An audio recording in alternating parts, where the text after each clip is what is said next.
All right, everybody, welcome to pre-show for Sword Coast Chronicles. I am DM Galabond. The players are gradually joining on Discord and in Roll20. We know we will not have Heather here tonight because she is getting ready to move. So it's all hands on deck at her house to get things packed up for the next couple of weeks and get things ready to go. And we are expecting everybody else in one fashion or another. One player who is camping and is joining by mobile phone. So we'll see how good the sound quality is there. And you are listening, as always, to the sound of Sirenscape, our favorite little desktop app that has all of the ambient sounds and all of the music and everything. So, in fact,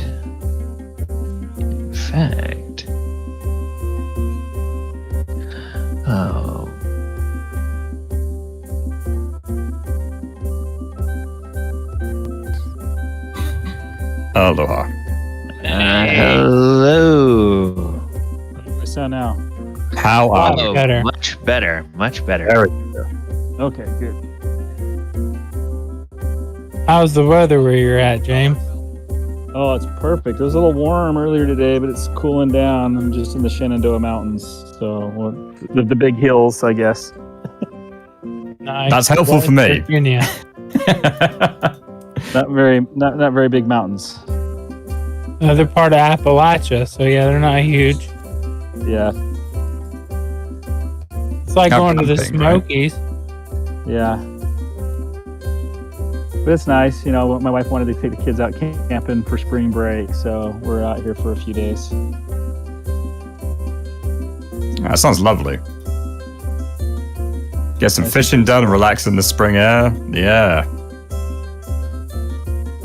The question is, are you glamping or are you truly camping? Well, we have a 31-foot motorhome, so Oh, he's It's sort of glamping.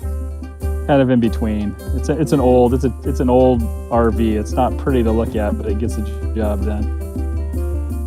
I was gonna say, at least it's not like Uncle or Cousin Eddie. It's not that bad. You didn't buy that RV from Walter White, did you? No. Used RV may have scorch marks. Yeah, In bullet holes. I bought it from a police officer in Victorville, California. And we used it every summer when we lived in Las Vegas. We'd take it to California to the beach and took it to Mount Zion or to Zion National Park, and we drove it cross country to come out to Virginia. And so Nice. take it to outer. We've taken it to the Outer Banks every summer since we've been here, but this year, man, gas is so expensive. Yeah. I don't think we're gonna make that trip. Yeah, that's kind of crazy. Hey, Oh. Galabon, did you see my Go ahead. direct DM to you for the items? I did. As I was telling Michael, I saw everybody's input, but with the way my week has gone, I didn't have a chance to do anything with it. Oh, So we will muddle through that today. And I may be able to give you prices today, or I may have to give you prices after the session. So, welcome everybody to the Sword Coast Chronicles. My name is DM Galabond. Gradually, our players are gathering in Roll20 and on the Discord, and we are here for session 87 of the Sword Coast Chronicles. Our heroes have finished up their time, at least their current time, in the storyline of Storm King's Thunder. Who knows whether they will go back to that storyline or meet some of those characters again. But now they find themselves in a different plane of existence. They find themselves at a big magical university known as Strixhaven. And they are on the campus. They have accommodations at Lorehold College, which is where several of their trusted?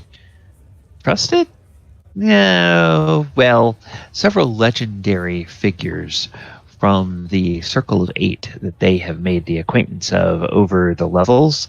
They are here with Mordenkainen, with Ottaluk, with Tensor, with Leomund, and they are told that Bigby is supposed to be on the way here. Bigby is actually doing some scouting. They are here to prepare for their next journey, which is a journey back to Toril and to a peninsula south of the Sword Coast, a peninsula called Chult, where there is a great danger that is affecting seemingly everybody across the Sword Coast, and perhaps everyone in Faerun or Toril that has ever been raised from the dead. All of these people seem to be slowly wasting away, and two of those people that at one time had died and were resurrected on the plane of Toril, or in the world of Toril, are none other than Ottaluk and Tensor themselves. So they are being affected by this. And the party is being asked to go to Chult and go deal with someone who has been a nemesis of the Circle of Eight for many, many hundreds, if not thousands of years.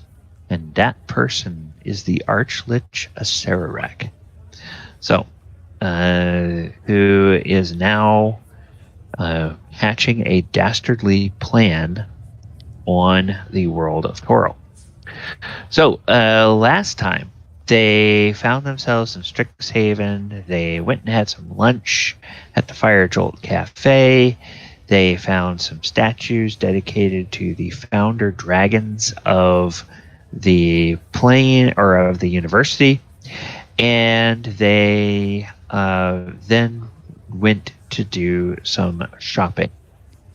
And I think we kind of decided that the way we were going to handle shopping in this particular level was mainly to have the players submit the items that they want to buy. I will verify what the prices of those items are and send them back to them.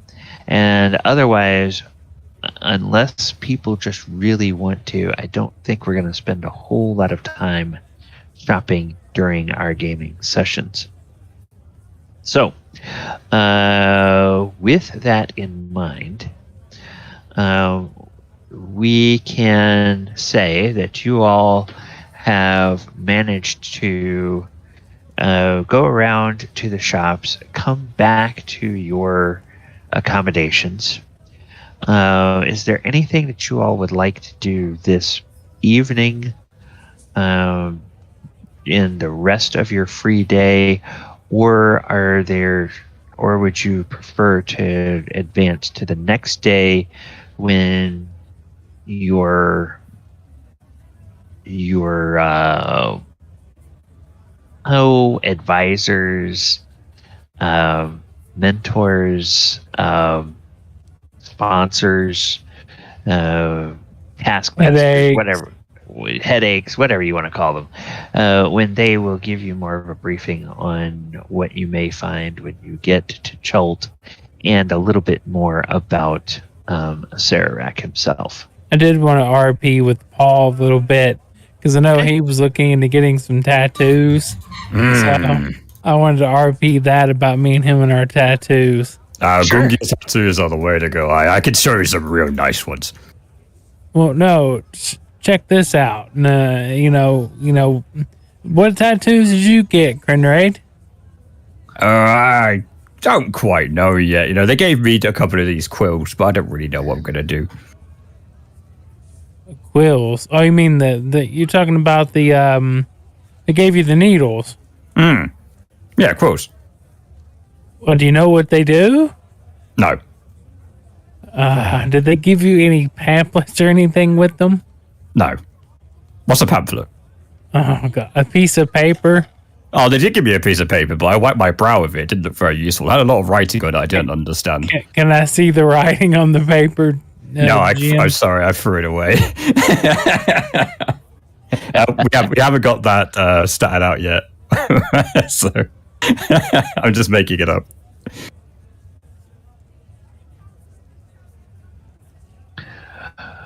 I was thinking of the, for your edification, I was thinking of the Lifewell tattoo and the Eldritch Claw tattoo.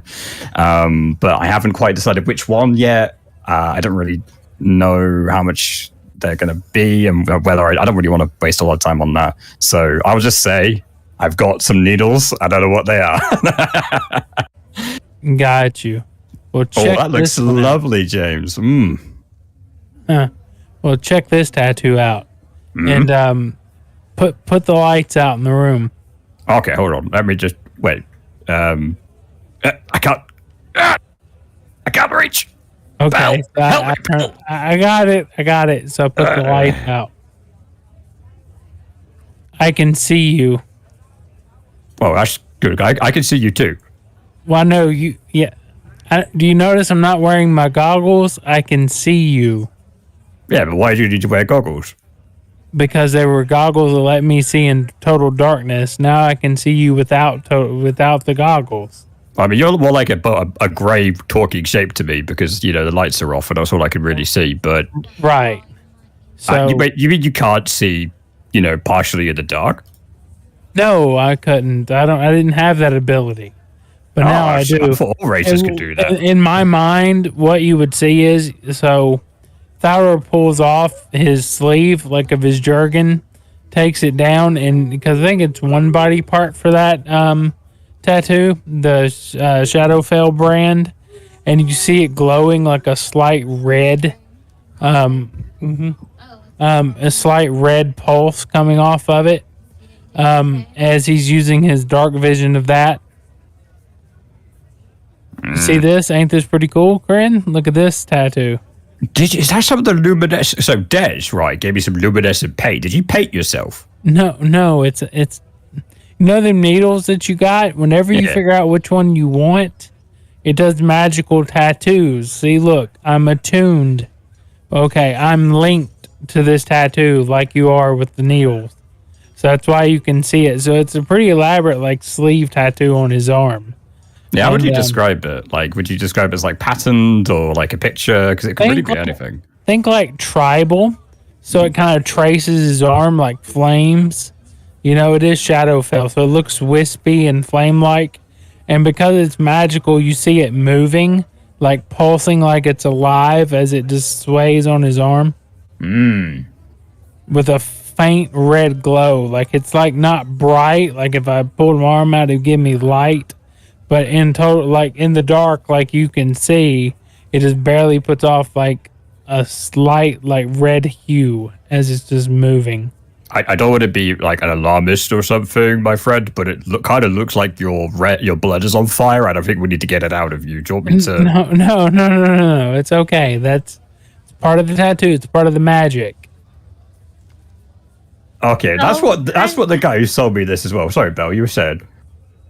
Belle kind of stare, and then she'll kind of look at him, and then she'll look at the tattoo in disbelief, as she'll kind of just lift one of his eyelids and says, "Did you get into my fish?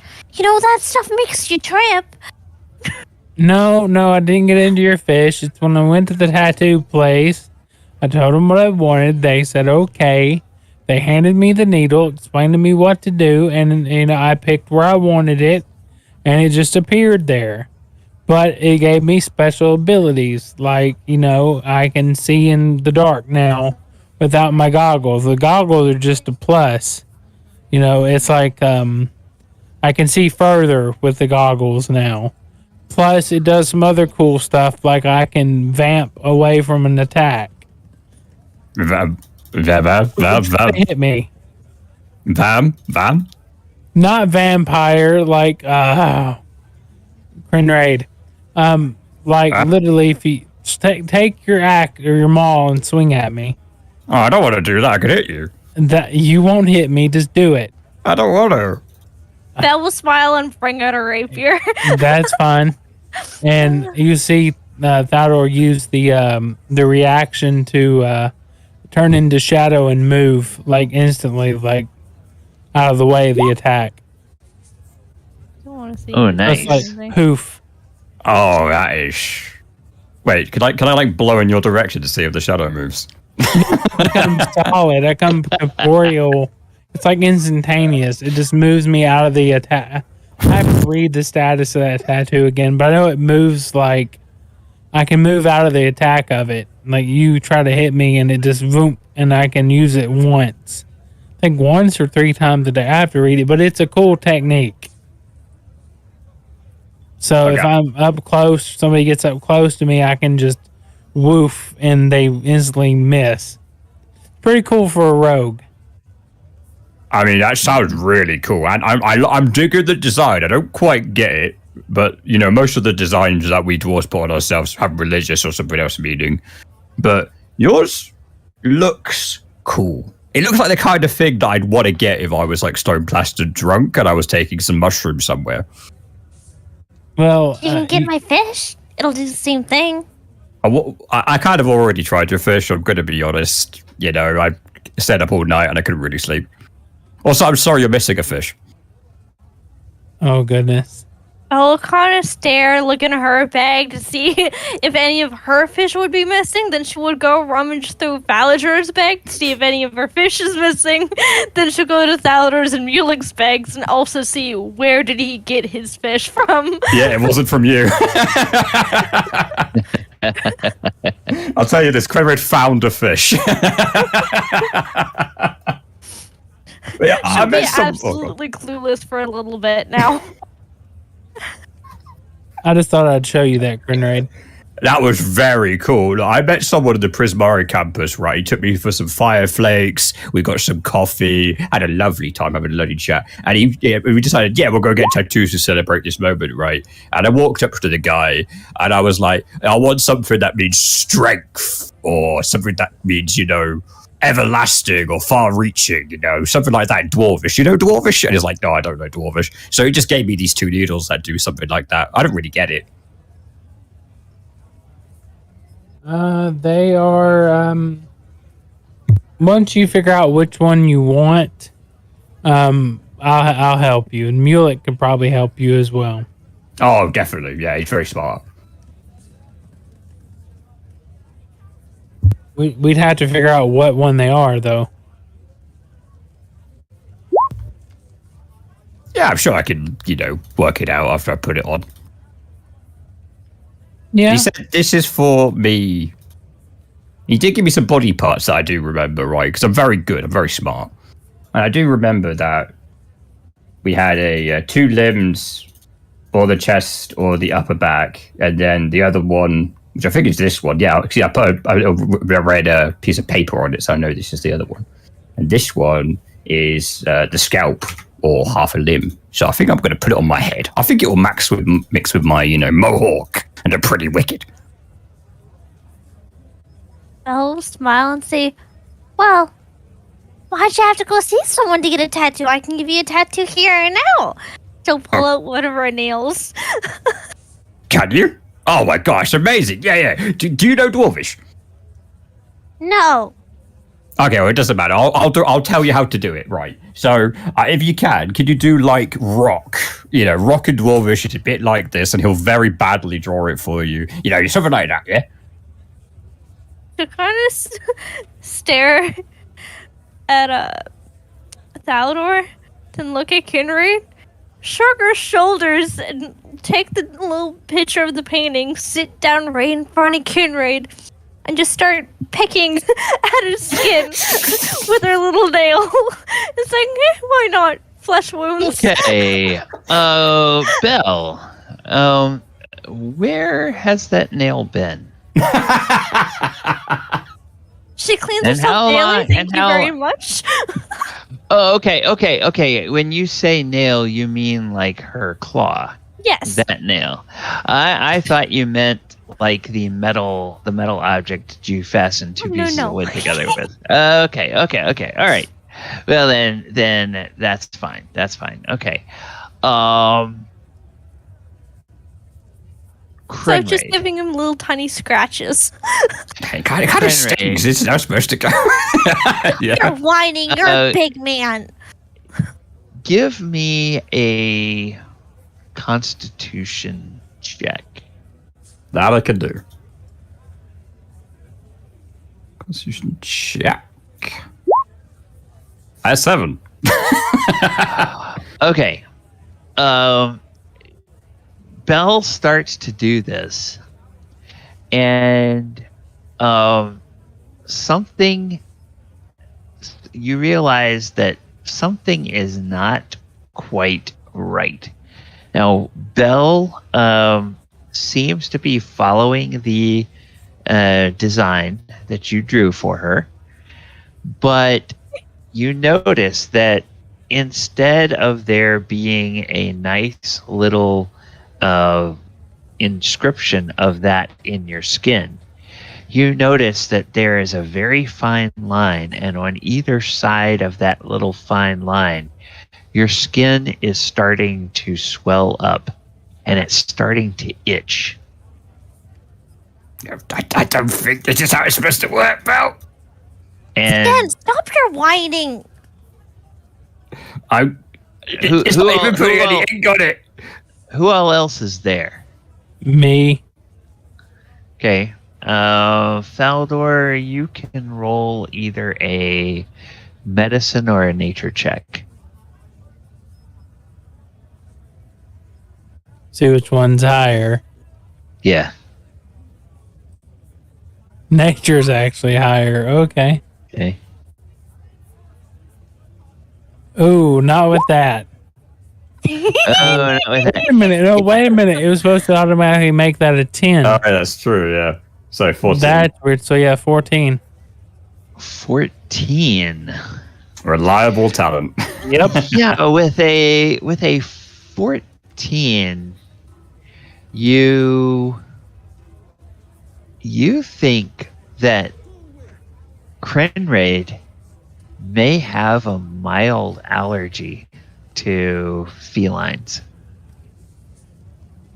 Now, it hasn't ever manifested because he's not allergic to their dander or to their presence or anything.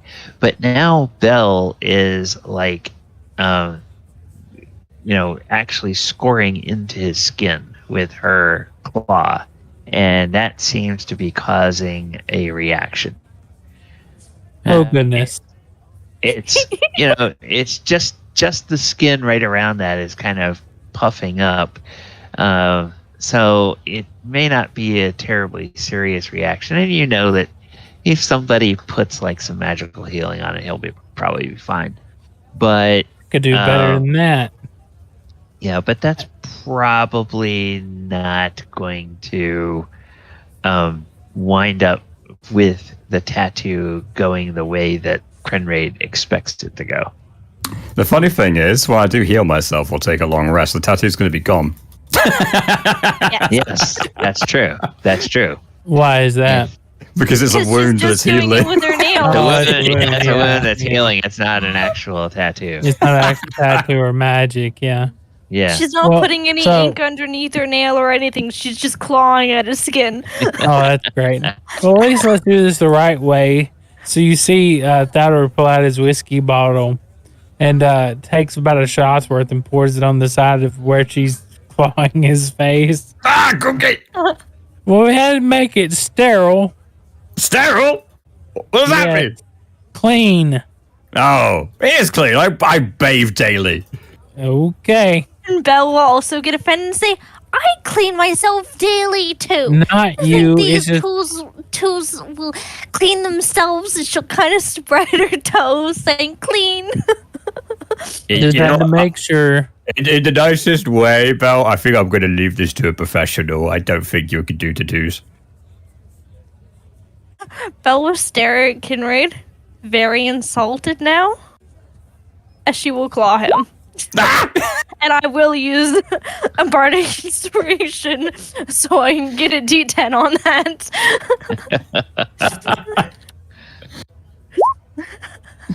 18. 18. Would miss. Oh, misses. But It definitely connects, but it just, he's wearing armor, so. Yeah, you scratch across the armor. And it's like I just had this unshipped. I said it the nicest way. and the most vicious, scree of her claws on the metal that just comes out. Chalkboard on the blackboard. Yeah. okay. What a fun night. Literally. Just kind of huff and then crawl up on someone's bed. Doesn't care whose. I'll just curl up. leave you to it. It really itches. Why does it itch so much?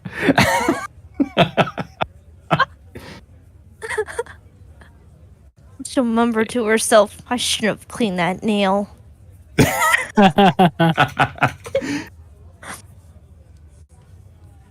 I leave and I go knock on Fowler's door.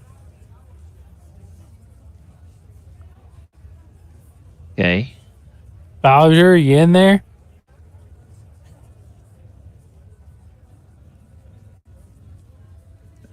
Ken, are you with us? I see He's him in the typing. Discord. Ah, okay.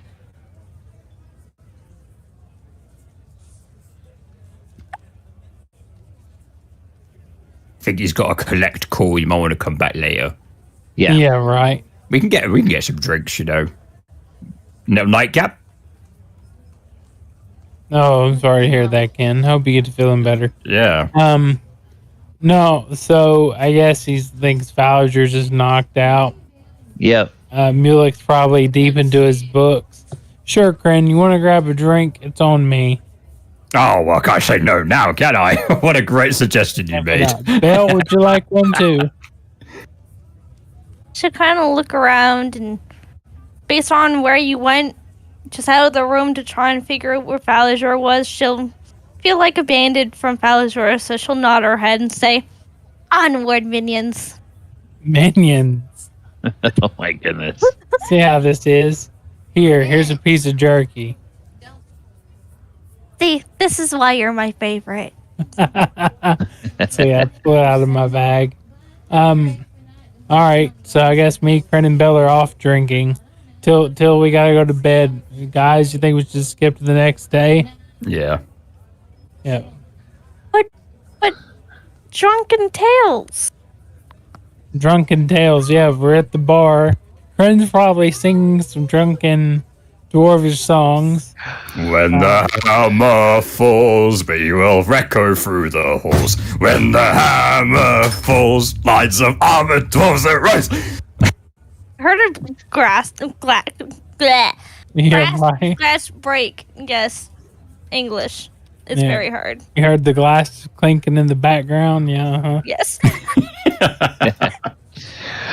All right. So, which of the campus spots do you go to for your drinks? Do you go back to the Fire Jolt Cafe, or do you go to the Bosun Tavern, where you've heard that there's usually performances and a lot of the students gather in the evenings? I would say the one without performances, because Belle will show people up and she is not scared too. Yeah, we got an early start as well, so we might want to hit the cafe. Okay. All right. So you go to the Fire Jolt Cafe, and you see your server today, or this evening, is a young man, and he looks like he's probably the age of the students. You notice here on the campus that a lot of the humans are on the young side of middle age. They are almost universally all adults, but they are very early in their adulthood. And the vast majority of them are running around carrying, and they're carrying backpacks, but they're not carrying backpacks that look like they're very good for going on adventures, because they're not the heavy duty type things that you guys would be typically used to carrying when you're going into dungeons. They're usually made of a fabric instead of a leather, and they usually have kind of bright colors and decorations, not things that would sort of blend in to where you might be trying outdoors in mountainous areas or outdoors in the wilderness or things like that, where you just want earth tones and very neutral colors. And they also seem to have various cloth patches sewn onto these, and most of these patches that they have sewn on are either rectangular or circular, and they have some sort of design, either writing in some language or some kind of very colorful design that's on them. And when they get anywhere and they sit down, they pull books out of these backpacks, and they will often start reading. And sometimes they'll have quills, and they'll have paper, and they'll be reading, and they'll write notes on the paper about what they're reading. And sometimes they will be reading, and somebody they know comes over, and they sit down, and they start talking to each other about what's in the books and those types of things. So that's what you see mostly on the campus. Your server is a young man named Torker. And Torker is he has kind of an unusual skin tone for a human. Most humans have, like a pale pink to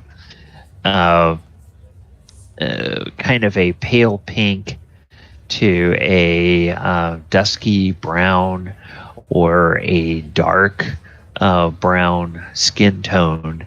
This particular human has a skin tone that is somewhere between like a yellowish and yellowish with that's a little bit pale.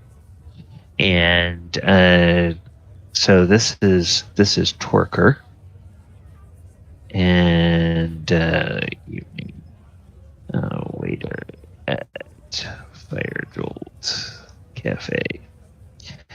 And he says, "Oh, welcome, my lady, gentlemen. What can I get you?" I will stretch out and say a beer in your finest catnip. Oh, you got an early morning. I'm not so sure about the catnip. Well, a little bit never killed anybody, Krenraid. Just don't tell Thaldohr. He really doesn't like me on it. Why, it doesn't like you like sitting on it, or doesn't like you when you're on it? No, catnip is a it's like a drug for cats, Krenraid. Oh, I don't know what catnip is.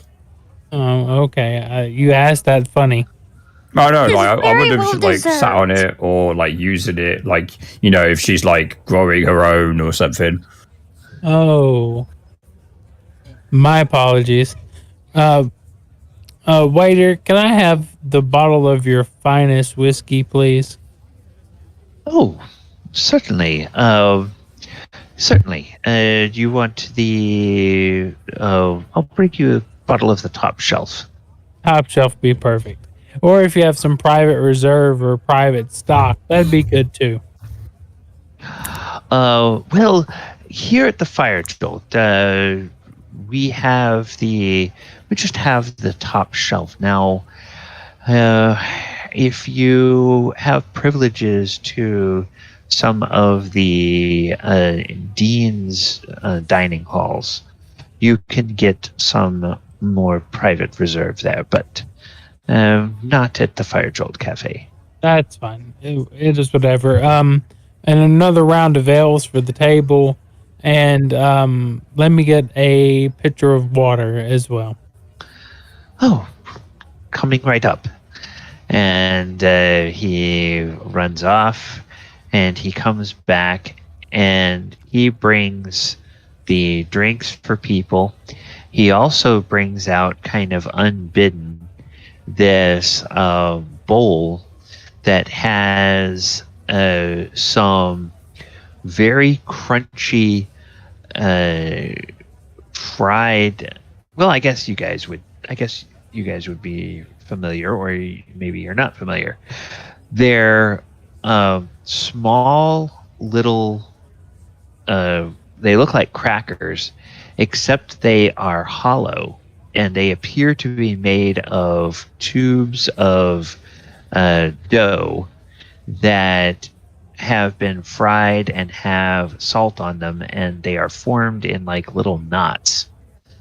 And then there are two smaller bowls that have some sauces. One is a dark sauce, one is a light sauce. They're both kind of a creamy sauce. And he says, I have some pretzels and two of our sauces for the table. And then he has a very small little packet that looks almost like a little tea bag, and he brings that and he sets that over by Belle. And the aroma coming from that, Belle, you can tell, oh, that's catnip. Belle will kind of giggle, and just as she sees it placed on the table, her face goes straight down. Yeah, and it's not the best catnip that you have had. Certainly does not rival the catnip that Tabaxi artisans would be capable of making. But it's been so long since you've had any, pretty decent catnip that this is pretty good. Plus, with all the stress we've been through, killing all of those, yeah, it's much needed. No complaints from me, Belle. Enjoy. That's the whole point, to relax. Yes, and Ivy. Belle is a Tabaxi that has been around the block a few times. Yeah. How does Belle normally react to catnip? Is it an upper for her? Is it a relaxer for her? Is it, does it kind of like mellow her out? Does it get her hyped up? What does it do to her? So it's a little bit of a mix. At first, she'll be calm, cool, collected. She'll just be dozed off until it starts to kick in. Once it kicks in, she gets electric. She's all hyper, she's bouncy, she wants to go, and then once that starts to wear off or go off a little bit, then she gets dozy again. But it's only brought back by more energy until she passes out. Okay. It normally only goes up and down once. Okay. All right. Well, the initial period of kind of sort of just chill out and relaxing, that seems to take about a quarter of an hour, maybe a little bit more. This is a slow release type of catnip that just sort of you can feel you can feel it sort of working its way through as you just sort of lay there and inhale deeply of it.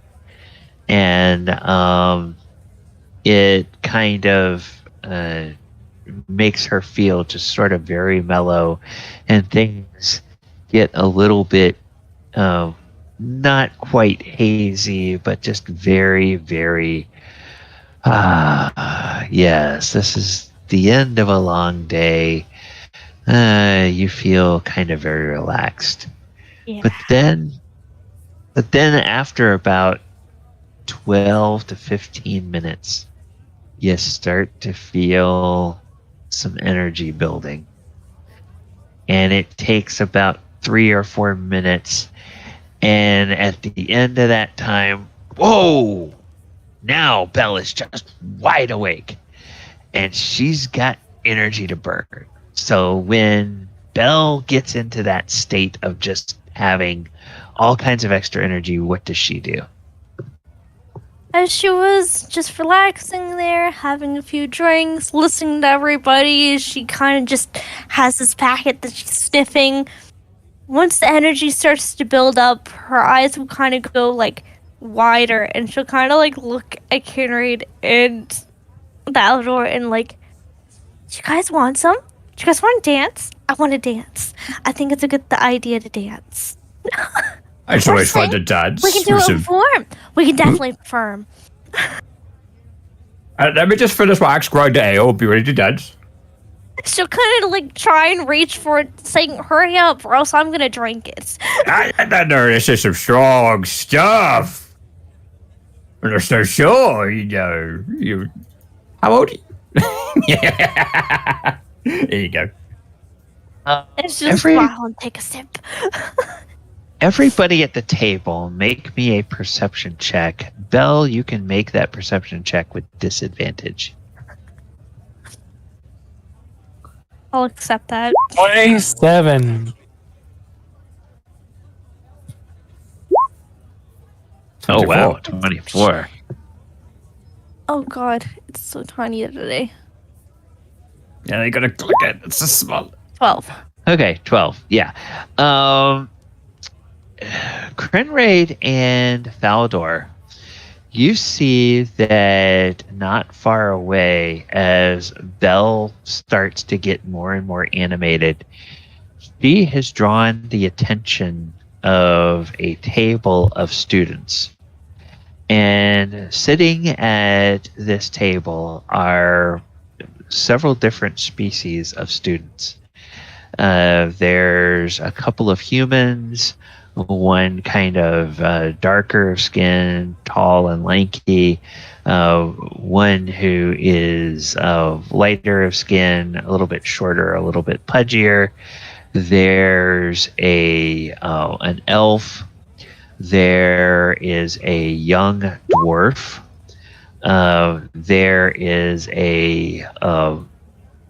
there's somebody that presents kind of like human, but you can see sort of pointed ears, so probably has some elvish blood. And then there is one of those people like you haven't seen anywhere else before. It's a person that looks like an owl, a bipedal owl with, an owl's face and beak and big eyes and a humanoid physique with the shoulders and the arms, wings that are folded in on its back, and its legs seem kind of humanoid down to about the knee, but then from the knee down definitely have a bird's legs with the 4 taloned feet. And this owl is sitting there, and it's covered all in a plumage, kind of white with some brownish feathers and everything.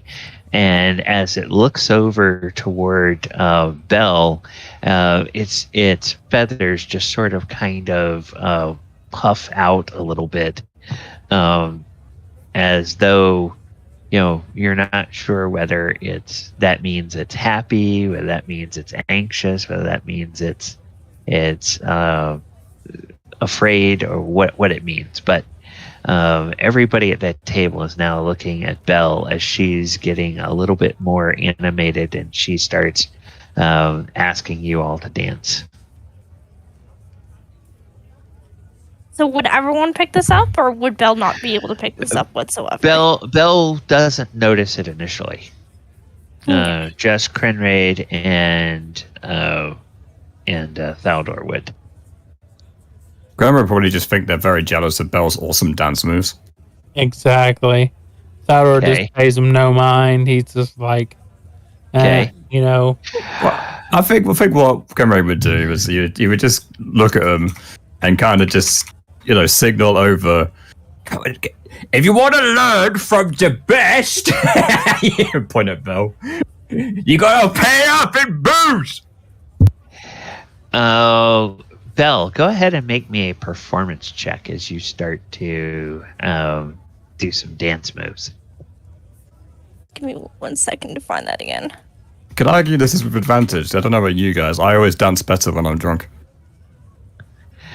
I think the universal I don't think is I need it. everybody believes they dance better when they're drunk. You always need to videotape to confirm whether or not that's the case. Okay, yeah, you definitely do not need that.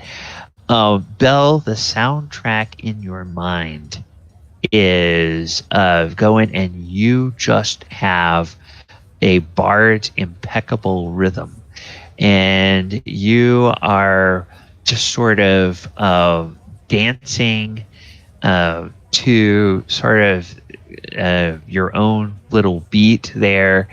And the students from that other table, they're looking over, and you notice Thaldohr and Krenraid would notice that as she dances, they start kind of bobbing their heads in time, and then after a few moments, they start clapping in time with her dance moves.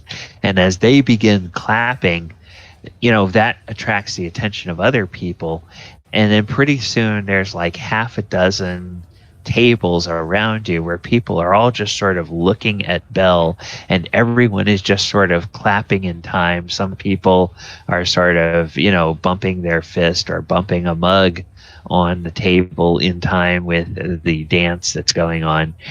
Belle, what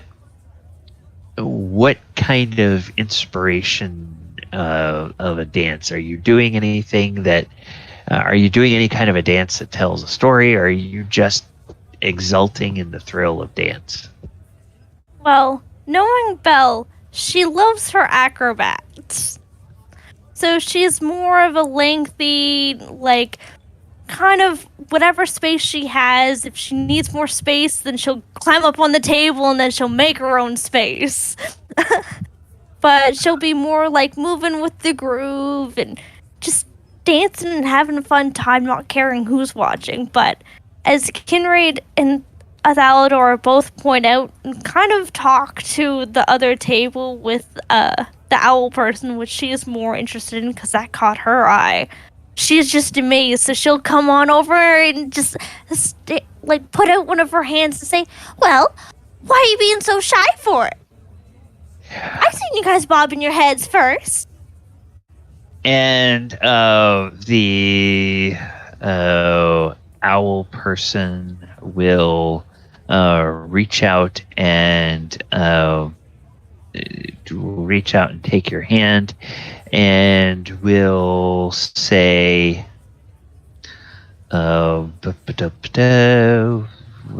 are we? Have names. Please name him Hooli. Okay. Owlin.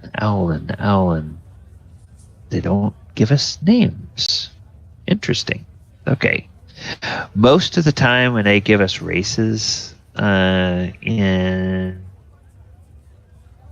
a source book, they also give a suggested set of names. But I don't see any for the Owlin. So let me go over here.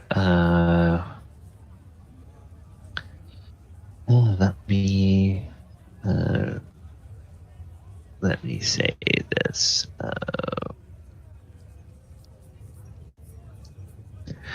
Okay, there we go. All right.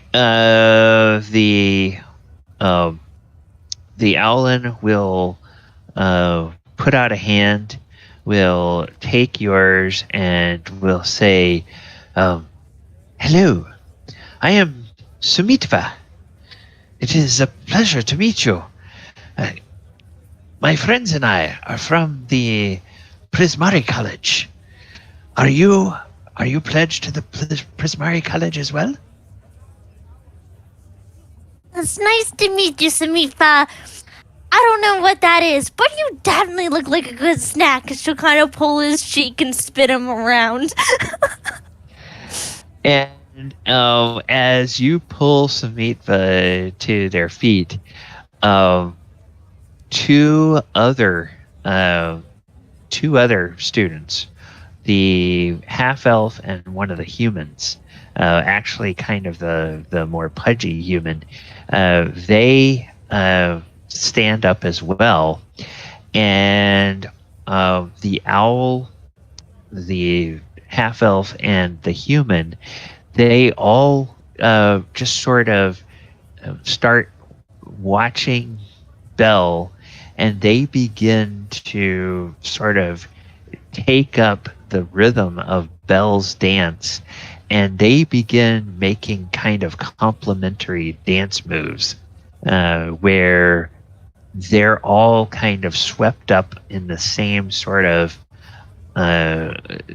silent melody that Belle is dancing to, but they are kind of, these three obviously perform together a lot because they're sort of spontaneously putting some choreography into their moves, where the three of them are kind of almost like reflecting a little bit what Belle is doing in a way that sort of adds to it and makes it seem like all four of them are part of a performance.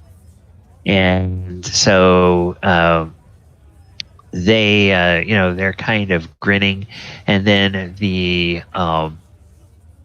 surprisingly enough, the human, who seems to be a little bit pudgy, it actually looks like he is the most agile of the three, because he does several dance moves where he will jump into the air, and then when he comes down, he will actually come down into a tuck and roll, and he will roll over on his back, and he will spin around on his back. And then as he's spinning around, he'll kind of roll right up to his feet again and keep right on dancing without missing a beat. The owl will do some high leaps and will sort of put its wings out a little bit and will kind of glide a few feet over to land in another spot. And the half elf will do several kind of tumbling moves, and will also then do some spins and things like that. And you notice that they kind of choreograph some of those moves that they're doing together. But they will continue dancing with Belle for as long as she is going. And, when they get up, now you see not only are more people from more tables joining in the rhythmic clapping, but now there starts to be a ring of students that are standing up, and just everybody sort of watching this group of four people dancing in time to the clapping. So while they are dancing, Thaldohr and Krenraid, what are you all doing? I just sit back, take my shot glasses, pour a shot for Kren, pour a shot for me, cheers, and down it. Then I look over at Kren and say, no, that seems like it's kind of fun, doesn't it? Yeah, it looks all right, doesn't it? Yeah, this whiskey is has a nice kind of nutty, slightly toasty, slightly buttery flavor to it, and it's kind of very smooth going down, but then it just sort of settles in with a nice heat after you swallow it. Golly, I have to give you the best description of whiskey ever. Wow. I'm definitely keeping a bottle of this for me. You know what? Thaldohr stands up. Watch this, Kren. Pushes his chair under the table, goes up, taps Bell on the shoulder, and goes, "Can I have this dance?" Look at him, but then look back at the bird and it's like, but he's a snack. But okay. Only because you're my favorite. Oh, thank you. Okay, and so then Thaldohr, why don't you give me a performance check for your dance moves? See if you can put up with the bell. Oh. 15. 15. Well, you don't stumble over your feet, but Thaldohr, you realize that, you know, while in your town of Phandalin as a youth, you might have, you probably were considered a good dancer because you're just naturally nimble and naturally agile.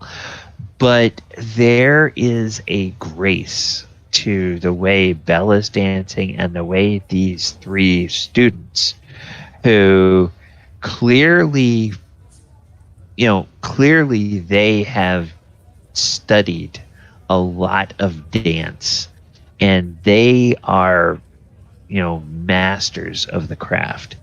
And you kind of feel a little wooden next to them as they are dancing around. Now they don't say anything about it. They kind of seem to appreciate that you're there, there with them. But a couple of them will almost seem to be a little bit like they are wanting to sort of show you steps and kind of encourage you in the dance. So after they do that for a couple of minutes, go ahead and make another performance check, and this time make it with advantage. I love that my charisma sucks. Normally Belle would have slowed down for you, but she's kind of not herself at the moment. Okay, so Yeah, let's take the 19. 19. Yeah, okay, so that is better. And they kind of one of the other human that has now gotten up from the table, the taller, dark-skinned human, he just sort of claps you on the shoulder when and he kind of nods like, yeah, you're getting it. And so then this goes on for a while, and Belle, it's about 20 minutes of this really high energy state, and then at the end of that 20 minutes, you can tell that you've kind of reached the end of that peak. And unlike some catnips that you have had before where it kind of falls off a cliff after that euphoria, this seems to be the kind that sort of is going to gradually come down, but you can gradually start to sense that that burst of energy is sort of beginning to fade a little bit, and you know that it's going to be probably another 20 minutes, and you're probably going to be ready for bed at that point. She'll kind of give out a small, like, calming, almost purr, dancing with Thaldohr, and just feeling relaxed and going off of that high spike again. But she's still full of energy, don't get me wrong. Right. And I holler at Krenraid. Hey, Kren, you want to get a nightcap and some food for the road? I already started. Keep dancing. Whee!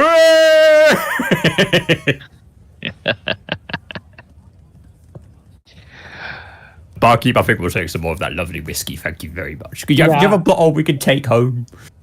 Oh, you like the whiskey, huh, Kren? It's pretty good. Certainly. I can get a bottle for you to take with you. The whiskey of Thaldohr, the whiskey is 40 gold for each bottle. I ain't worried about it.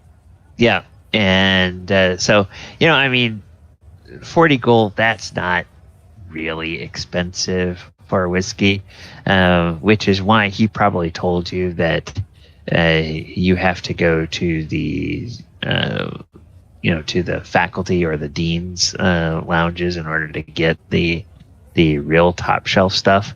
So was that 3 bottles? 3 bottles. Thanks. What I got. Okay. I don't know whether you initially ordered 1 bottle or ordered 2, 1, and then Kren's got 1. Then I have another one, so 3. Okay, so 3. So yep, total of 120 gold for that, and then for the other drinks and stuff, it's probably like a total of 125 gold for the night, with the other drinks that everybody has.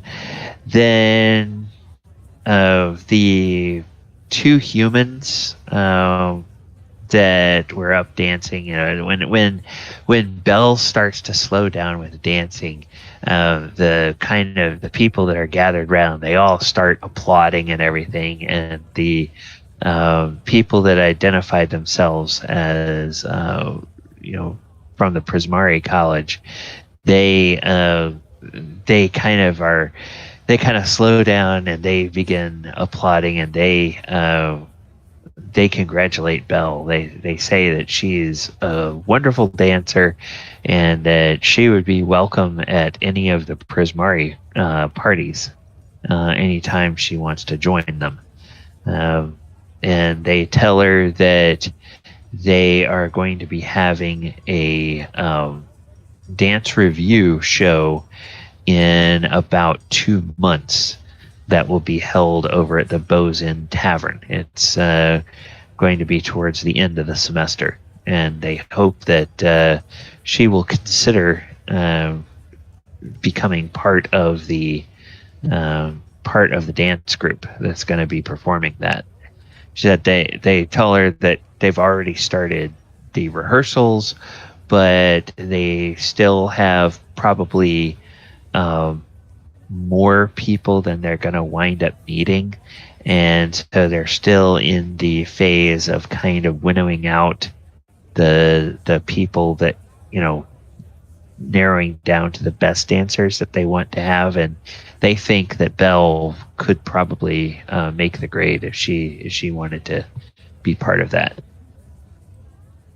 So we'll kind of go and say, well, I'm a little kitty cat that slays dragons. You know what? I still love my dancing days and the flow of it and everything, but time to me is very much a wonder. I don't know where I'm going to be or what I'm going to do, but I will keep the place in mind if I remember, and you know what? Maybe I shall be the +1 that surprises you in the middle of your own act. And Isabel will clap her hands and do a little spin, like really proud and happy about herself, even though she sounds like a dumb twat. And they, they look at you and they say, slaves, dragons, and then they kind of take in Krenraid and Thaldohr, and the fact that you guys are all together, and they say, then are you visiting adventurers? Are you here to do some lectures Well, at one of the colleges? we're here to gain information. I know that, but I know it's about dead people. She'll kind of go up to their table, sit right on top of the table, and whatever glass is closest to her, she'll just take a swig of it. Okay. Let's see. Yeah, the glass that is closest to her has a flavored ale, and it's a flavored ale that it's kind of a sweet, almost like a honey mead, but it is infused with cinnamon. So it's like a cinnamon honey mead. And she takes a gulp of that. And what would Belle think of that? Spicy. Spicy. She'll kind of stick out her tongue. She won't say anything, but she'll make a snarled face. And she'll kind of look at the cup, look at everyone else, and see who the culprit is of who drank this. Yeah, there's one person that's sort of sitting there and just kind of looking a little bit confused at you, and you see you picked it up right in front of this person. This is let's say this is the dwarf that's sitting at the table, the young dwarf that's sitting at the table, and she kind of is giving you this quizzical expression like, that was my cup. Kind of look at her and kind of look over at her table and scream, "Krenraid, come teach this dwarf how to drink!" Oh, okay. This is an insult to our people. What are you doing? Get that beard down here. Come here. He's running over to him. She'll come up to Krenraid with the cup and just put it in his hand and tell him to take a sip. And she'll kind of flag down a waiter, still on that little bit of a high, and say, "This woman a real drink. Krenraid, what do you recommend?" Oh, I would recommend an axe grinder ale or a bitter brew cider or Bugman's. Bugman's is where it's at. Yeah, Bugman's. It's a kind of whiskey. How she likes a little bit of spice in it. Put a little tiny bit of spice in it, like cinnamon or what's that other one? Like that really good pepper. I forget what it's called.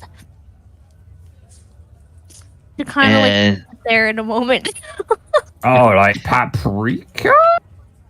Or Yeah, maybe. Jalapeno. Jalapeno. Jalapeno. Hola. Ciao. And the young dwarf is, now kind of wide-eyed and everything, and looking and says, Master, she actually looks at you in two other dwarves, Krenraid. Does Krenraid appear old, young, middle-aged? What would other dwarves think when they see Krenraid? It's probably middle-aged, I'd say. Okay. To these college students, probably very middle-aged. Okay. Yeah. She would look and she would say,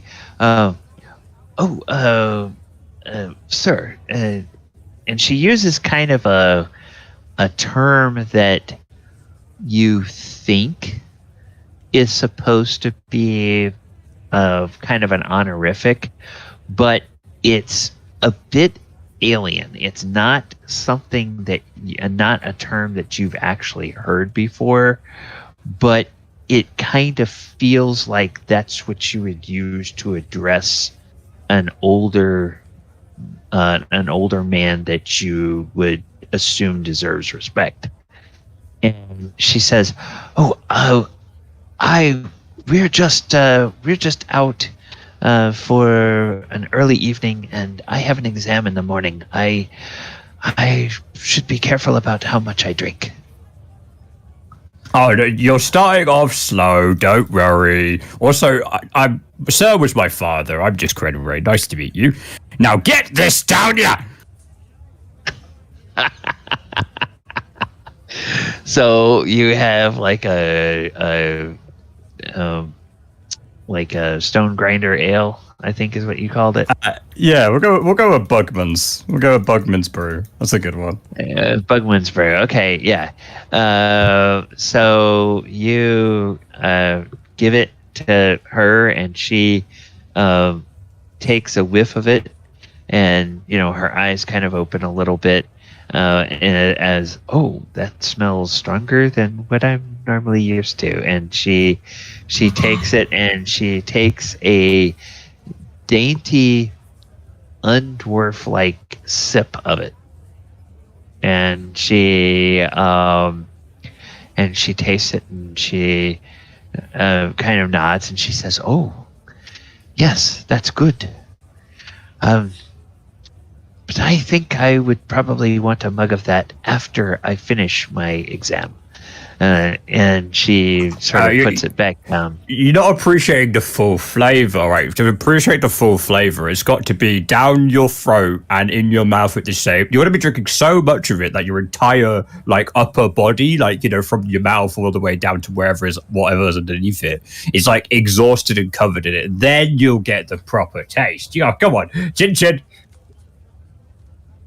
And so a couple of her friends, they're sitting at the table there. They're looking at her, and they go, "Oh yeah, come on. One mug's not gonna hurt."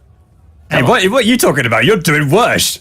You guys are encouraging her. She's clearly not drunk good as much as this before. You guys are onto the bitter brew. Come here. He's gonna start grabbing other drinks and slamming it in front of him. And these people who are non-dwarves, they suddenly, their eyes kind of go a little bit wide, and they're looking at each other, and they're looking at that, and this is for listening to, overhearing what they're saying. Also, Barkeep, I don't suppose, Toril, sorry. I don't suppose you could get us some really fancy water, because I've got a friend who loves that. Oh yes, we have some mineral water. I will. It's purified mineral water. I will bring you. Do you want a bottle of that? Yeah, I have two. Okay, 2 bottles. Wonderful. Thank you. And he runs off to get that. Oh, we might need a bucket as well for these guys. And Thaldohr, you can make a perception check if you will. Yes, sir.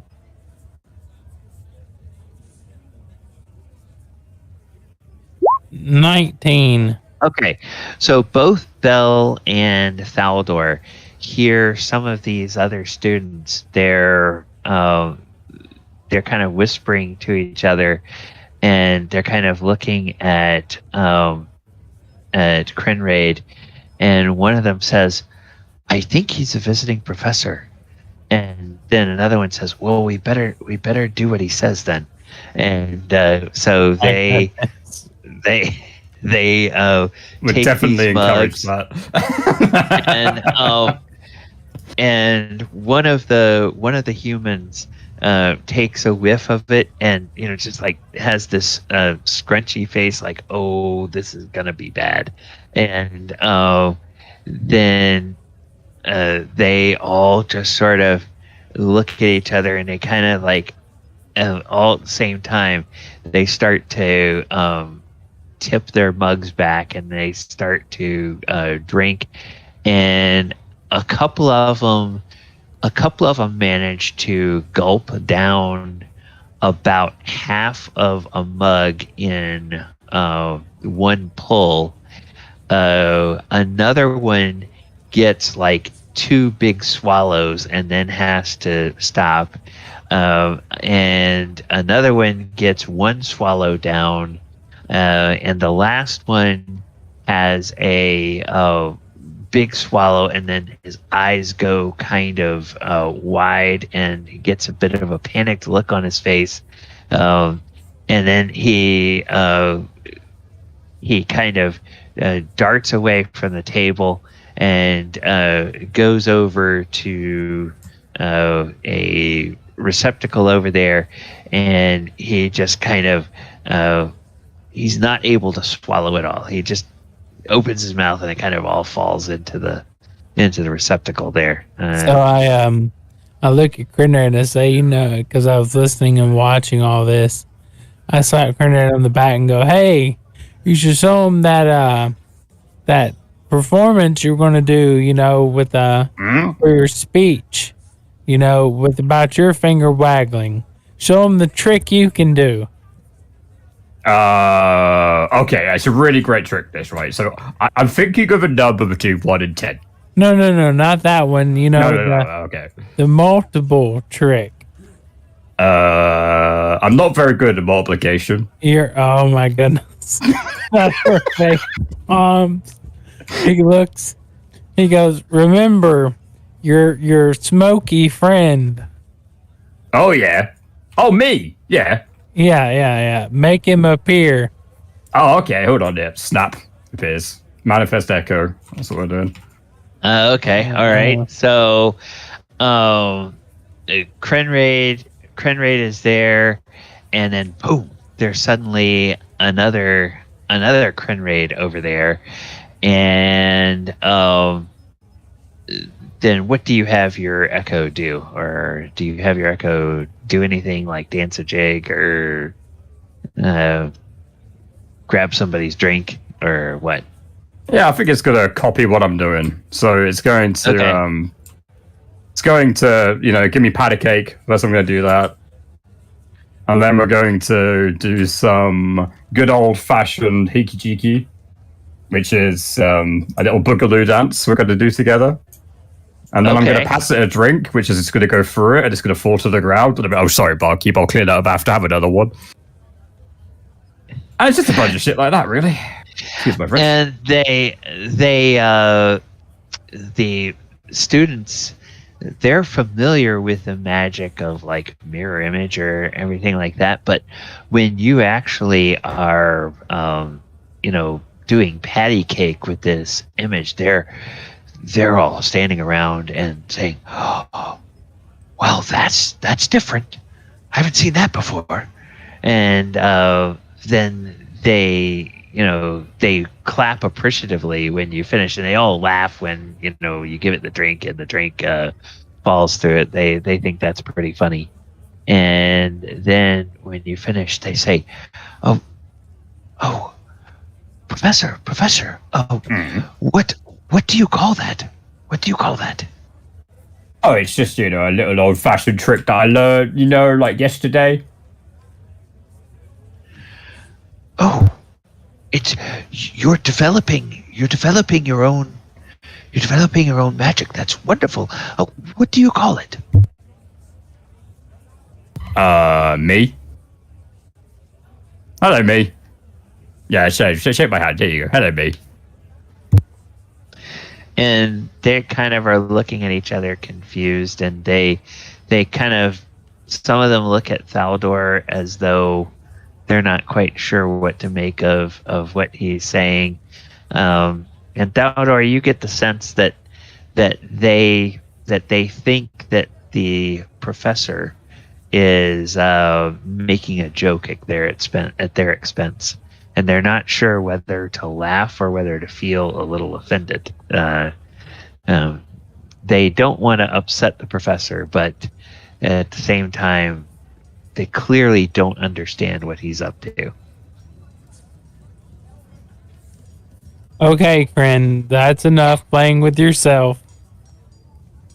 Yeah, that's disgusting. I don't do that in public. Talking about your buddy right there. Oh, me? Yeah, okay, I get you, yeah. It's very serious business. Sorry, he just farted. Oh wait, I just farted. And you know there's that sound and some of the students, they like cover their hands and they giggle, and others look just kind of shocked at that, and they're like, oh well, it's quite wonderful. Will you be giving seminars, Professor, on how to do this magic? Oh, I am a lecturer. Yes, I am a professor. People have called me that. I think me and my good friend Professor Frogrow are gonna like do a collaboration of some kind. I think. Oh. He's misremembering the name on purpose, don't worry. Yeah. Oh, really? Mm. And then they start asking, who is Professor? And you start hearing all kinds of different conjectures, and some people swear they know who that professor is. Some of them say it's a professor in Witherbloom College that teaches out on the bayou, and others say that it is a professor at the Quandrix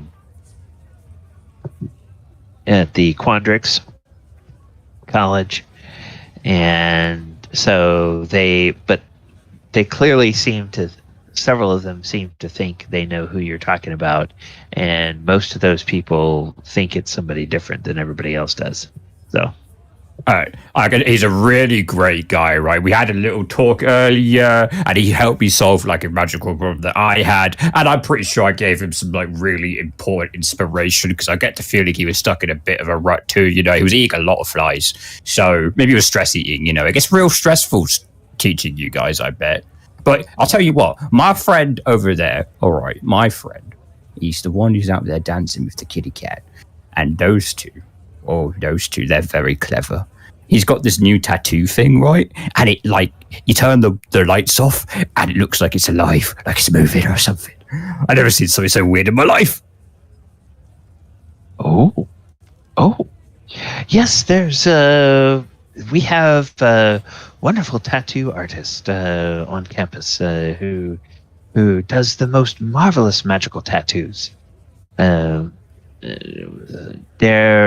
If you are still on campus when we have our dance review, you will have to wait until you see the dance that oh crap, what is her name? The dance that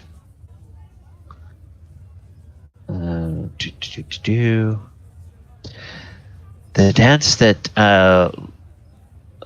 Lady Kizana does.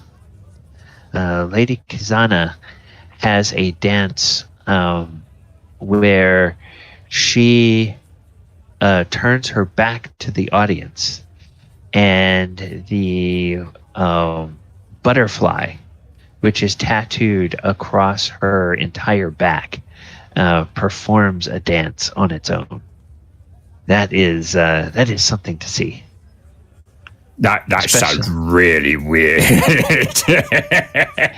Yes, it's marvelous though, and especially when she adds the prestidigitation and the glow of fairy fire to that dance, and you see it just completely moving around. It's almost like it comes like that butterfly comes completely away from her body and dances around in the air. It's quite a spectacle. Oh, that sounds sorry, excuse me. That sounds absolutely lovely. Would you look at the time, though? He looks at his empty wrist. Time flies when you're having fun with new friends. We got a really early start tomorrow, saving the world and all that. So it was nice meeting you. Absolute pleasure. Make sure you drink your booze and have it for breakfast as well. I feel like personally that helps settle the stomach, and you'll get used to it. You'll be fine. I'll start walking over towards Belle and Alison. Okay. Belle? All right. Thank you, Professor. And it was a pleasure meeting you all. And they kind of wave, and most of the students begin to break up. And you can see now that kind of a lot of the staff that are there, they're kind of wiping down some of the tables and everything, where it's probably getting pretty close to the time that they close the fire jolt. Clearly, this is not a place that's open all night, at least during this part of the semester. So they're beginning to clean things up for the evening. Did you all head on back to your... Well, I'm sorry, Belle, you were going to say something before we leave Belle the at scene. this time would be dancing very slowly if her Thaldohr was still dancing. If not, she would be curled up into her chair, like on the table, half asleep. Okay, yeah, because it's like about 45 minutes after that energy hit, she is just out. She barely has any energy to move.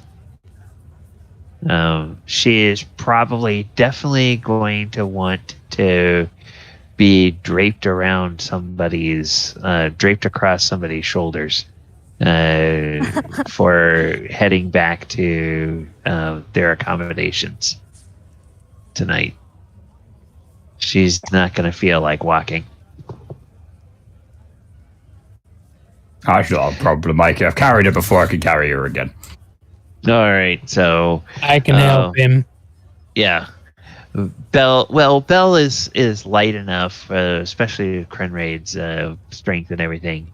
I mean, I think either one of you could carry her with no problem, but Belle just kind of half hangs on the Krenraid, almost like a living scarf or a living stole, just sort of wrapped around his neck and draped over his shoulders, with her arms and her legs just hanging down there limply, and her head just sort of swaying slowly side to side as Krenraid walks back towards the accommodations.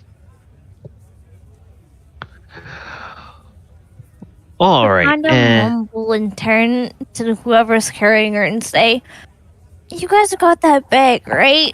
I like it to have a tea in the morning." Oh yeah. I guess actually Krenraid or Belle probably would have slipped it into one of her pouches. So somebody would have seen that and they would say, "Yeah, you got it in your pouch." I'll only kind of give a thumbs up and then drop her head again. It just keeps on bouncing as they walk. Okay, and they get back to the accommodations, and let's see. Is anybody else? I guess Mulek. Did Mulek want to do anything during that evening, or would he just be waiting for the next day?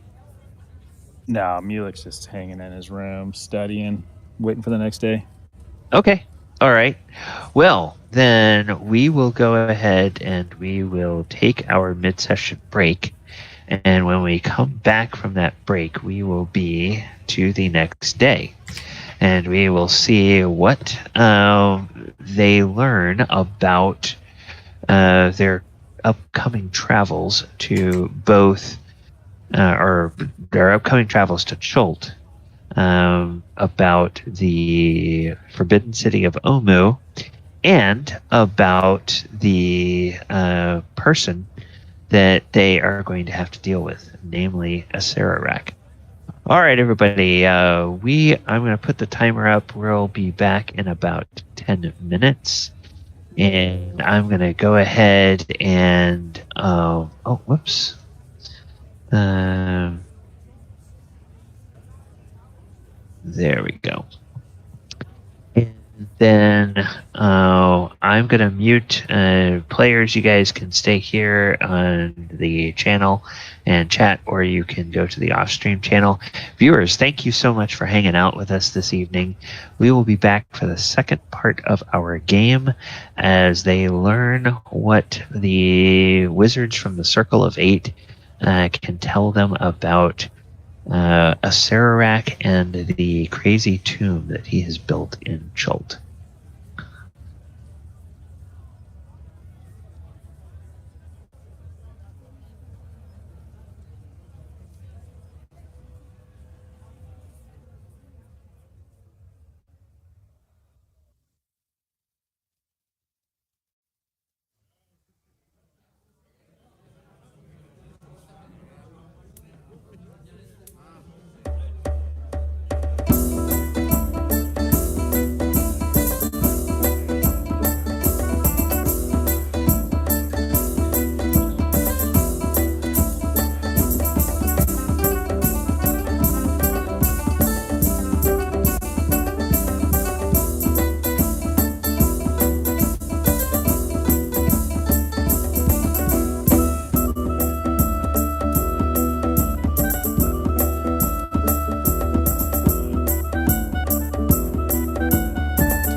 James is pouring cats and dogs and lightning and thunder in here where I'm at. Oh, really? Yeah, it's partly cloudy, breezy, and getting colder where I'm at. Yeah, cold front's coming in, but like I said, it got up to 80 something today here, 83, and now the temperature's dropped down to like 60, and it's storming. So yeah, we won't necessarily get the storms, but we'll get the cold over the next 2 days. It's supposed to be like 20 degrees colder, not tomorrow, but the next day.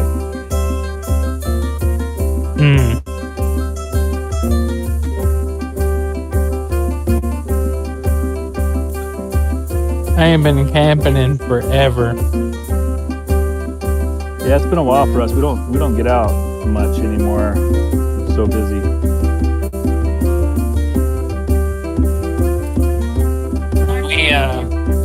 We used to go tent camping. We roughed it. Yeah, we did tent camping for a long time, and then we would get everything all set up, and then we'd go up to go camping. Take forever to set up all our stuff, camp the night, and spend a bunch of time tearing down all the stuff the next day to go back home. It was like, man, we should just get an RV. We just drive up and everything's set up. Right. But now all the setup time is done beforehand, so I don't think we're really saving any time. Right.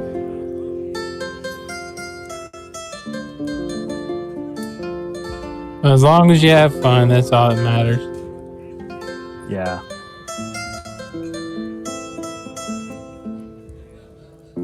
We have more space in it now too, because as our kids are getting older and leaving the house, we have fewer kids at home. That'll do it.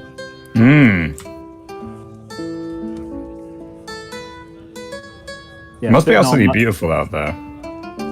Fitting all 9 of us in this thing was quite the challenge, and now tonight we've only got 7, so it's a little easier. Yeah, it's pretty out here. Did you see the stars and everything else where you are? Let's see. I see the moon's almost full, so I see a few stars. I had a rabbit bounce near me as we were starting the game. Oh! I'm just hoping no bears come upon me and take a bite of my leg while I'm sitting out here in my chair in the dark. Yeah, that would be bad. Let's use that night vision you got. Yeah. Well, the screen on my computer is taking away my night vision. Yeah. It's attracting all the insects.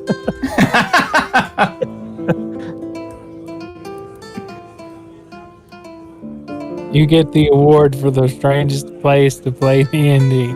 Yeah, that's true. I think you've got me beat there. That's fucking great. Yeah, I've played on the beach in the Outer Banks. I've played here in the mountains. I think it's about the only crazy places. I love it, honestly. I really do. I think it's amazing. That is cool that you're able to join us tonight. I didn't want to bug you. I didn't want to bug you because I know Felix not the drinking type, and he'd probably be stuck his head in his book.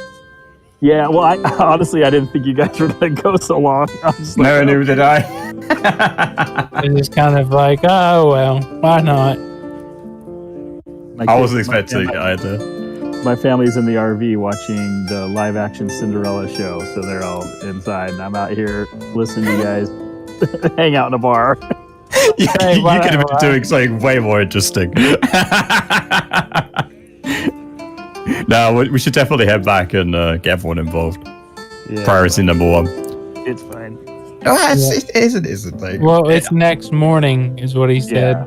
Yeah, exactly. So perfect. Everybody's about to be involved. We gotta listen to. Well, we're going to have to rely on Mulek's expertise in the magical arts for what comes next, because these wizards are going to talk some crazy stuff. Well, just to be honest, I can't roll nothing below a 10. That's an automatic 14. I'm not horrible. No one would ever say that. I love reliable talent. All right. Okay, everybody. I'm going to put us back on the put us back on the. Oh, Paul, wait a minute. Another Go ahead. thing, I did add that tattoo to my inventory. Mm. I mean, I'll pull the money out when we go through for all that later, but it does give me advantage on stealth rolls. Which you totally need as an incredibly Right. stealthy boy. Right, I get advantage on stealth. Plus, it's if I take damage, it halves the damage. And yeah, so that's a cool effect. It's And, very cool. Yeah, so yeah, and if I add my goggles to my dark vision that it gives me, I can see up 120 feet in pitch black. Very useful, especially if like you're trying to scout out a building or you're sniping from a Yep. distance. All sorts of reasons. 120 feet in the dark. You get that gloves of thievery. No one will be safe. I added those to the list too, and the That's dagger so warning. true. So Yeah. James is playing up in the stars with possible bear attacks right now. So can we all just take a second to appreciate how awesome it is for him to be role playing, surrounded by the stars and the moon No, that's dedication. and rabbits. That is dedication, James. If Mulek doesn't have DM inspiration, go ahead and give him DM inspiration for that. I already got it. Okay. I'm real life inspired by what you've got going on. So right. Well, Mulek and his bag of tricks. He misses his animals. So here are the James is trying to live out Mulek, and I don't have a bag of tricks. So I gotta find my animals out here. I don't think they listen as well as the ones in the game. All right. Bear, come here. I'd be more worried if he finds a hyena or something. Well, I keep you on Chunk. Come on, Chunk. What is it, Chunk? Oh wait, no, that's the bag of tricks bear. It's not working. It's not doing what it's supposed to. It's looking at me. I'm just ready player myself, and I'm thinking I'm in the game, and I'm not, and the bear's real, and it's coming after me. Ah! Oh, right. So the night passes uneventfully. You sleep in real beds with very comfortable feather mattresses and downy pillows, and the rooms that you're in, they have windows, and the night air is cool without being cold, so it's comfortable. There's a little closet in each of your rooms that has some blankets and things like that, so everybody can be as comfortable as they need to be. Night passes. Before I go to bed, I just want to do one thing. I want to test out the earring of message. Okay. So I squeeze it discreetly. I know about where Mulek is. He's probably in the room either next to me or across the hall, I imagine. So I squeeze the earring and say, Mulek, I know you were busy, buddy. You're probably in your books. But I just wanted to say thank you and good night. Same to you, buddy. That's it, Gally. That's all I want to do. Test the earring. All right. Okay. Then let's see. Where do I find this? Okay. All right. So in the morning, there actually is a kitchen here in the Dean's Wing, and there are some servants who are in livery of Lorehold College, and they will bring breakfast for yourselves and for Mordenkainen, Leomund, Tensor and Adaluk. And this morning, both Tensor and Adaluk are at the breakfast table, and they both have some bandages around parts of their hand, and one has bandages going across part of his face. That you've been told this is because of the effects of the death curse that has hit everybody. And the breakfast is kind of informal, and there's some small talk. And then as breakfast comes to an end, Mordenkainen sort of indicates that Leomund should begin the presentation of why you are here and what they are going to ask you to do. And Leomund says, he takes on a tone kind of a lecturer. And he says, how many of you have heard the name of Acererak? Does that name mean anything to any of you? Yes, I believe you mentioned that name earlier. Yes, but aside from hearing it from us. I rolled history. Okay. You've heard that name before. And Acererak is the kind of name that mothers use to scare their children when they're being naughty. Oh, God. Mulek, you haven't heard that name before. You don't think. Not with a 10. I'll say besides, I guess he would know besides the fact that Mordenkainen said the name, right? Yeah. He told us. He told us. He told us a little bit about him earlier. That's it. Yeah. He says, well, we are all from a world called Earth. And on Earth, the primary area that we adventured in was around the lands around a city known as Greyhawk. And we are all considered aged and old and wise. But Acererak was an ancient lich before the very cornerstone of the original Castle Greyhawk was ever laid down. He is an ancient creature from the vast and distant past of our world. Now, Acererak was, in life, a human, a mortal. He practiced wizardry, and as he grew in power, he began to lust for immortality. And there is one path to immortality that a wizard can take with enough study, and that is the path of the Lich. But Acererak was not happy simply being a Lich. He became an Arch-Lich. And Acererak now,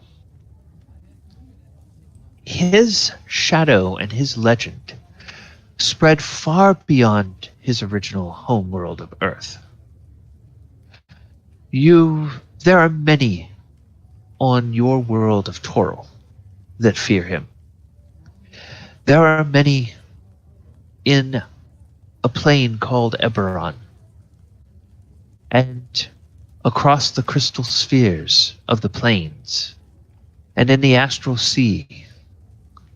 And even it is said that in some layers of the abyss, the name of Acererak is said with fear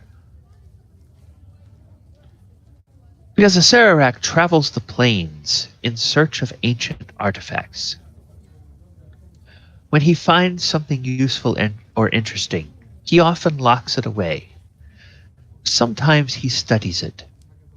Sometimes he tries to dismantle it. Always, he tries to find out how it can gain him power. But he's also a restless sort of lich. He enjoys causing torment for adventurers. And the more powerful the adventurers, the more he finds it a challenge to torment and torture them. And at the end of the day, to play with them until they no longer amuse him. And then he kills them. And he takes all of their magical baubles and adds it to his own collection. So, it's often been said that Acererak has had the power to become a god. And many believe that over the eons, he has passed up this opportunity. Not once, not twice, but several times. However, in the last century, there have been increasing rumors of a disturbance in a part of the pantheon that often has no disturbances. Because often we're not even aware of the operations of the clergy of one of our particular deities of the pantheon. Tell me, what do you all know of Vecna? Absolutely nothing. Mulek?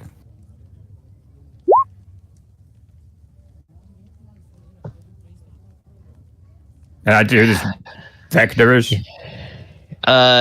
Yes. With a 17 in history and an 18 in history for Thaldohr. You know, Vecna is referred to as the god of evil secrets. Vecna was rumored to have once been a mortal who attained godhood. And the curious thing about Vecna is that he is missing one of his eyes and one of his hands. And there are legendary powerful artifacts floating out there somewhere in the multiverse known as the Eye of Vecna and the Hand of Vecna. And if somebody finds these artifacts, they are able to graft them into their own body. But the cost of that is that they open themselves up to basically possession by Vecna himself. Ew. Yes. And so that's what you guys know about Vecna. Morden Kanan says, Morden Kanan listens to what you all say. It says, yes. Well, what the priests of Vecna tell us now is that there seems to be a challenge to Vecna's place in the pantheon. And we believe that this challenge is coming from none other than Acererak himself. I've got a question. Why do these guys all have really, really creepy sounding names? Like, if someone told me Vecna is in the other room, I'm going to instantly think someone's got an infection or something. Oh my goodness. Well, it has to do with the fact that they come from times long, long ago where the languages were different than they are today. And they were creepier. well, their names sound creepy to us, but their names may have sounded like just as ordinary as Joe or Larry or Krenraid or Thaldohr or Mulek. Oh, Krenraid's To not the a common people of- name. They took a long time choosing that. Well, Balin or Dwalin then. Oh, yeah, I know tons of guys named that. Yeah, very famous. So let me just make sure I understand this. So this is a Acererak fellow wants to take Vecna's place, or That is not confirmed, but we have reason to believe that this may be the case. So I'm thinking he wants to try to find the Eye of Vecna or the Hand of Vecna to put himself above a god. He says he likes shiny things, so it'd make a lot of sense. I mean, would he want to destroy them? I mean, he wouldn't want to graft with them because then he would make himself a part of Vecna. Not unless he feels like he has found a way to overpower Vecna. And this is where your next assignment comes in.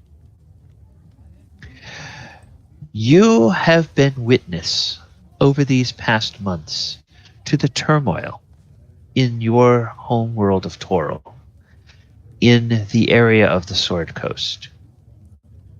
In a short span of time, you have seen the rise of the cult of the dragon that wishes to bring Tiamat in the flesh into the world. The rise of elemental cults that want to bring back the worship of the elder elemental eye. The rise of demons being summoned into the Underdark, out of the abyss, and the turmoil and terror and ruination that they are causing in that level of your world. And now the shattering, the ordning of the giants, and how that seems to intersect with the plans of the cult of the dragon.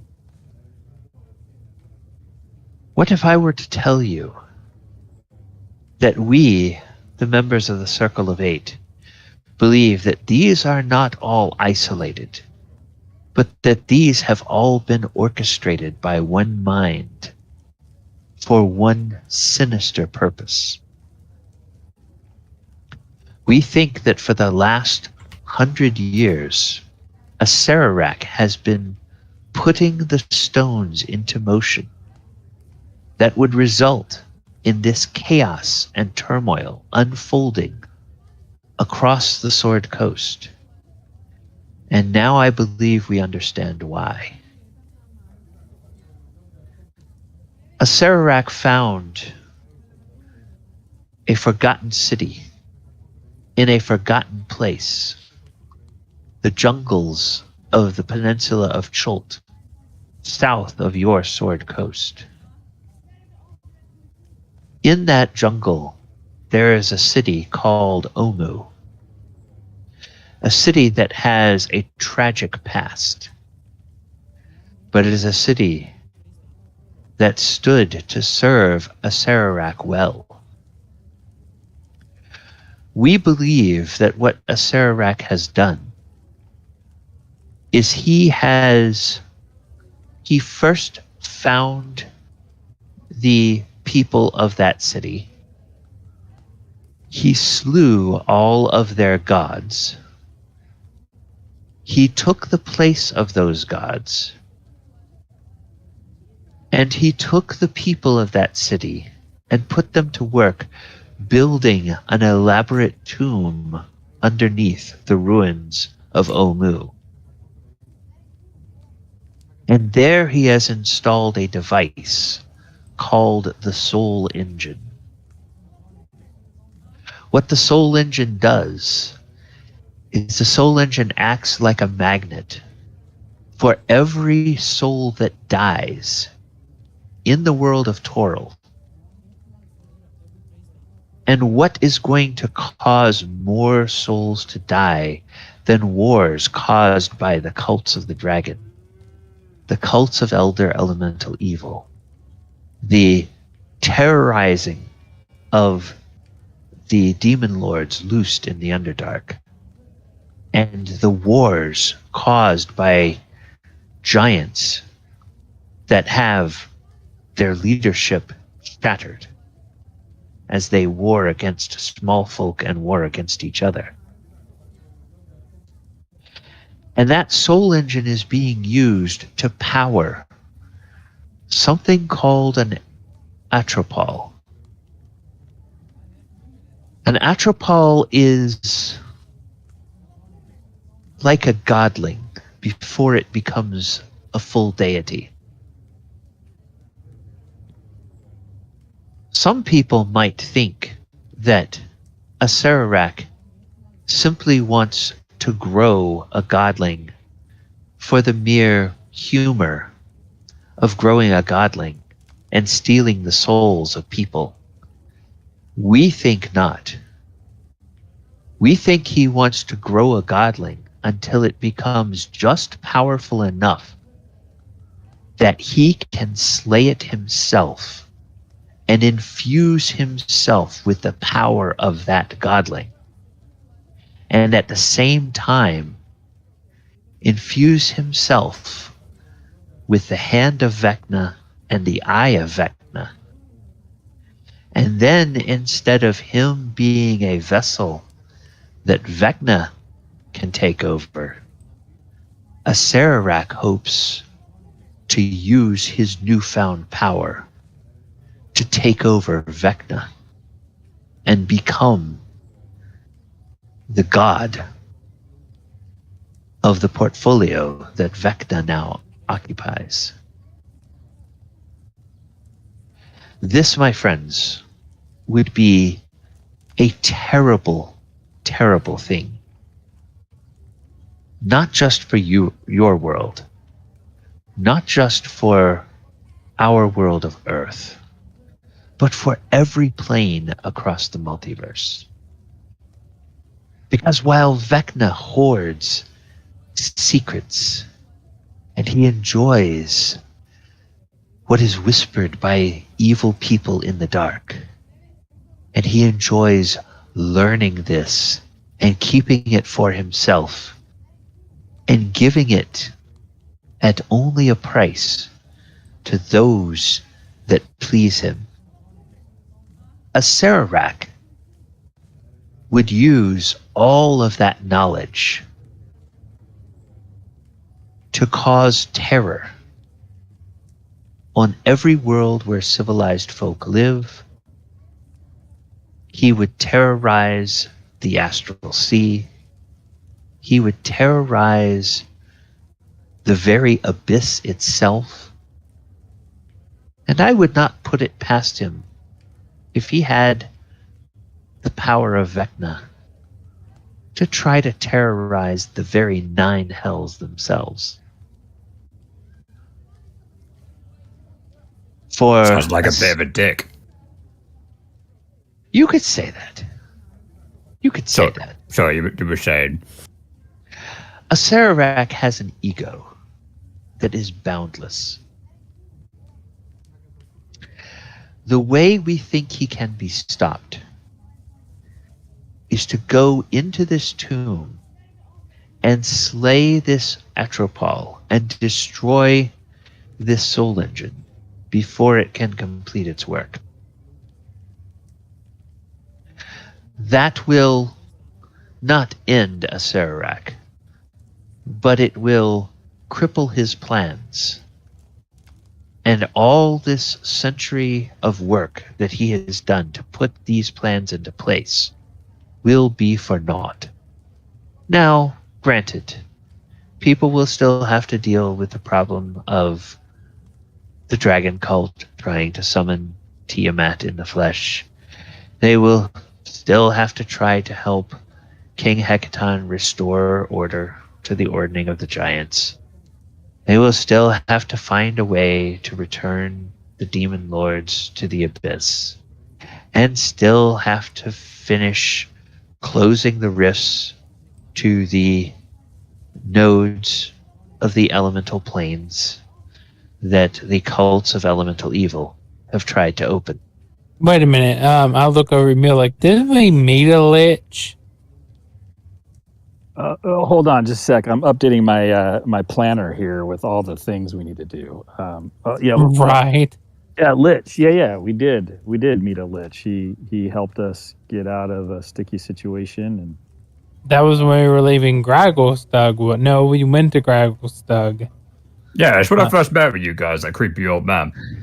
Yeah. Gracklestug. He had us go to Gracklestug to witness that demon creature coming out of the abyss. Yes. Right. Shame we couldn't stick around to watch the dwarves kick its ass. I don't think that. I pat Krenraid on the back. I love your optimism, but I don't think that happened. Oh yeah, you're right. They probably wiped the floor with it. No ass intended. I don't even think that thing had an ass.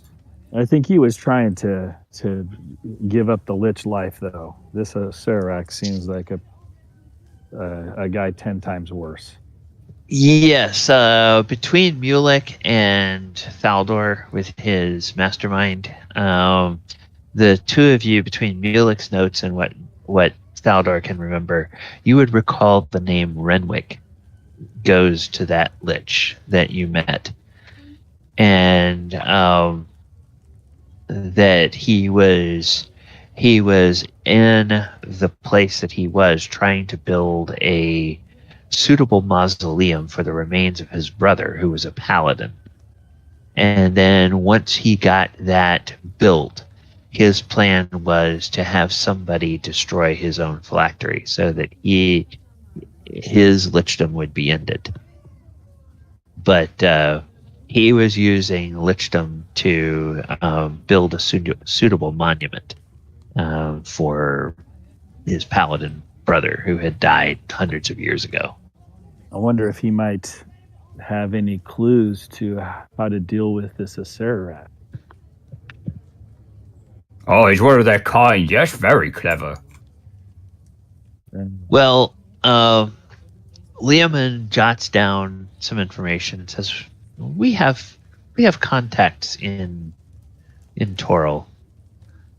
We will send some people to the Desserin Hills and see if they can find this Renwick, and see what he may know.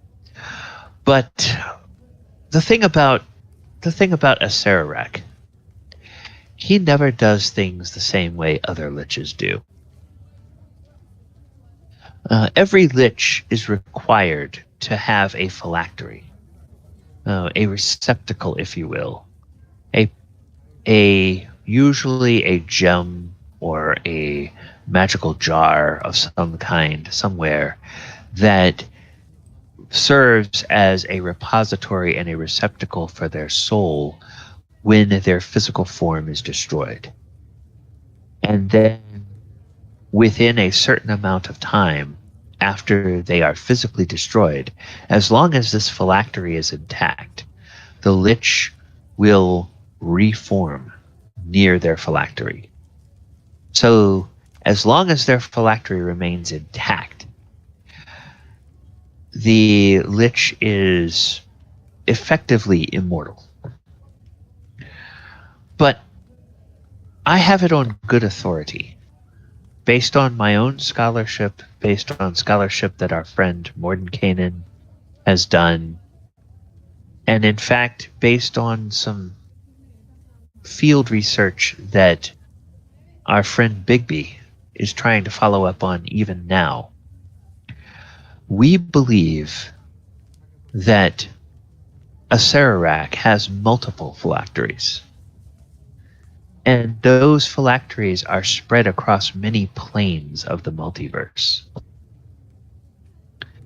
Now, for right now, all we can ask you to do is we can ask you to go to Chult and deal with this soul engine and this Atropol. That will be a big enough ask for you at this time. But as we continue our research, it may turn out that we will ask you to go to different planes of the multiverse and find these different phylacteries of Acererak and try to destroy them all. Because only once they are all destroyed can we finally and utterly destroy and be rid of Acererak. But don't trouble yourselves with that right now. So this godling and this engine, soul engine, what do you have in mind? Well, we, meaning the Circle of Eight, we have had our own run-ins with Acererak over the years. Over 1,000 years of history on Earth, we battled him several times. And the best we could ever do is come to a stalemate where we killed his physical form and we destroyed what we thought was his phylactery. Each time we learned that what we thought was his phylactery was actually a false phylactery, and that all we had done was banish him for a time until he could reform. And of course, when you raid his lair and take some of his items, it weakens him for a time. But as an immortal, and as someone as clever as Acererak is, he just is able to travel to other planes, gather more baubles, recover his power, set up another seat, another base of operations, and return yet more powerful than he was even before. This time, we think he has gone too far. This time we mean to end him completely and not allow him ever to try to challenge for a place in the Pantheon. How are you going to tell the difference between a fake phylactery and a real phylactery? I don't even know what that is, and I'm already confused. How do you guys plan to tell the difference? It's already fooled you once. Yes. Well, this is where our research recently at the Amber Temple came in handy, and where we hope to make use of the archives of the Biblioplex here at Strixhaven University. Okay. Yeah, these guys are all nerds. They'll definitely be able to help. Yes, the Biblioplex here is a collection of copies and original manuscripts from the finest libraries across many of the planes of the known multiverse.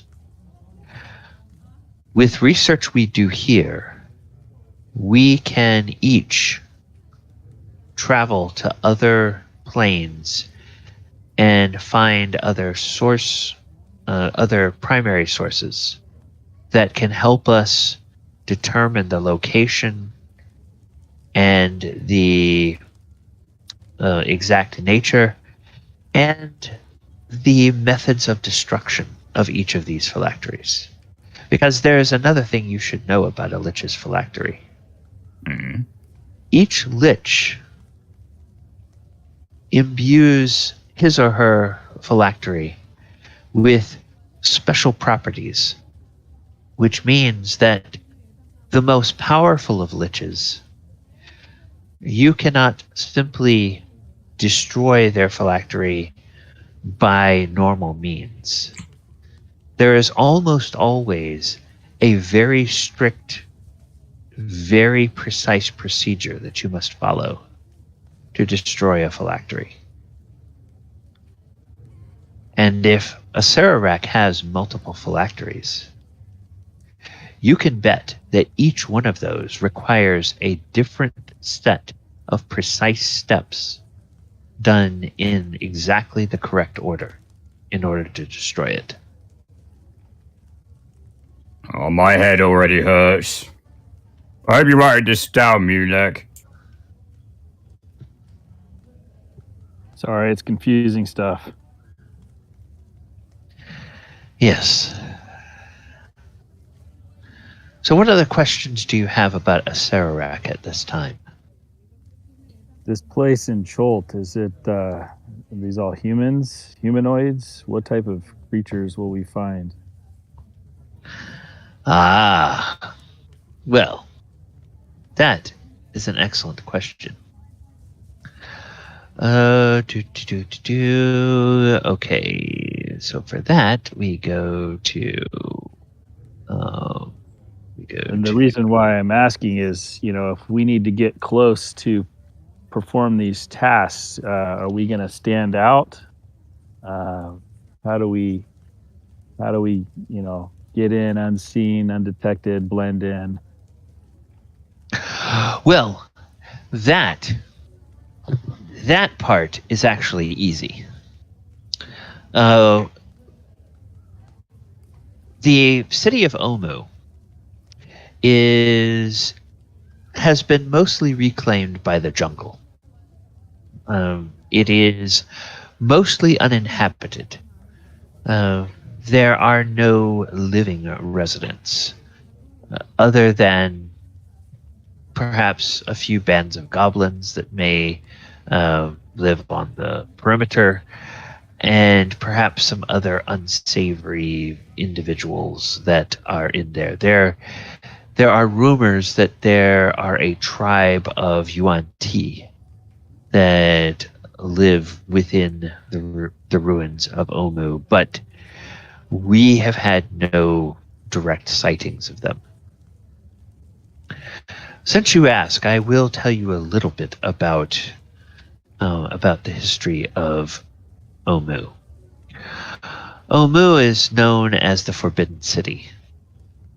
It was once a jewel in Chult's crown.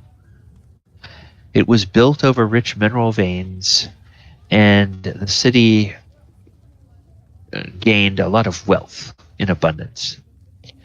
The jewelry made by the craftsmen of Omu was covered far and wide, and the city's merchants grew fat on commerce. At one point, it was said to enter Omu was to enter the gates of paradise itself. Such wealth brought greed, and Omu's hunger for slaves made her rulers demand ever greater tribute from their neighbors. And when their vassals couldn't pay in flesh, they paid in blood. And Omu's feared legions of armies marched across Chult. Now, in the land of Chult, there was at one time one singular god. They had a pantheon of one, and that god's name was Ubtao.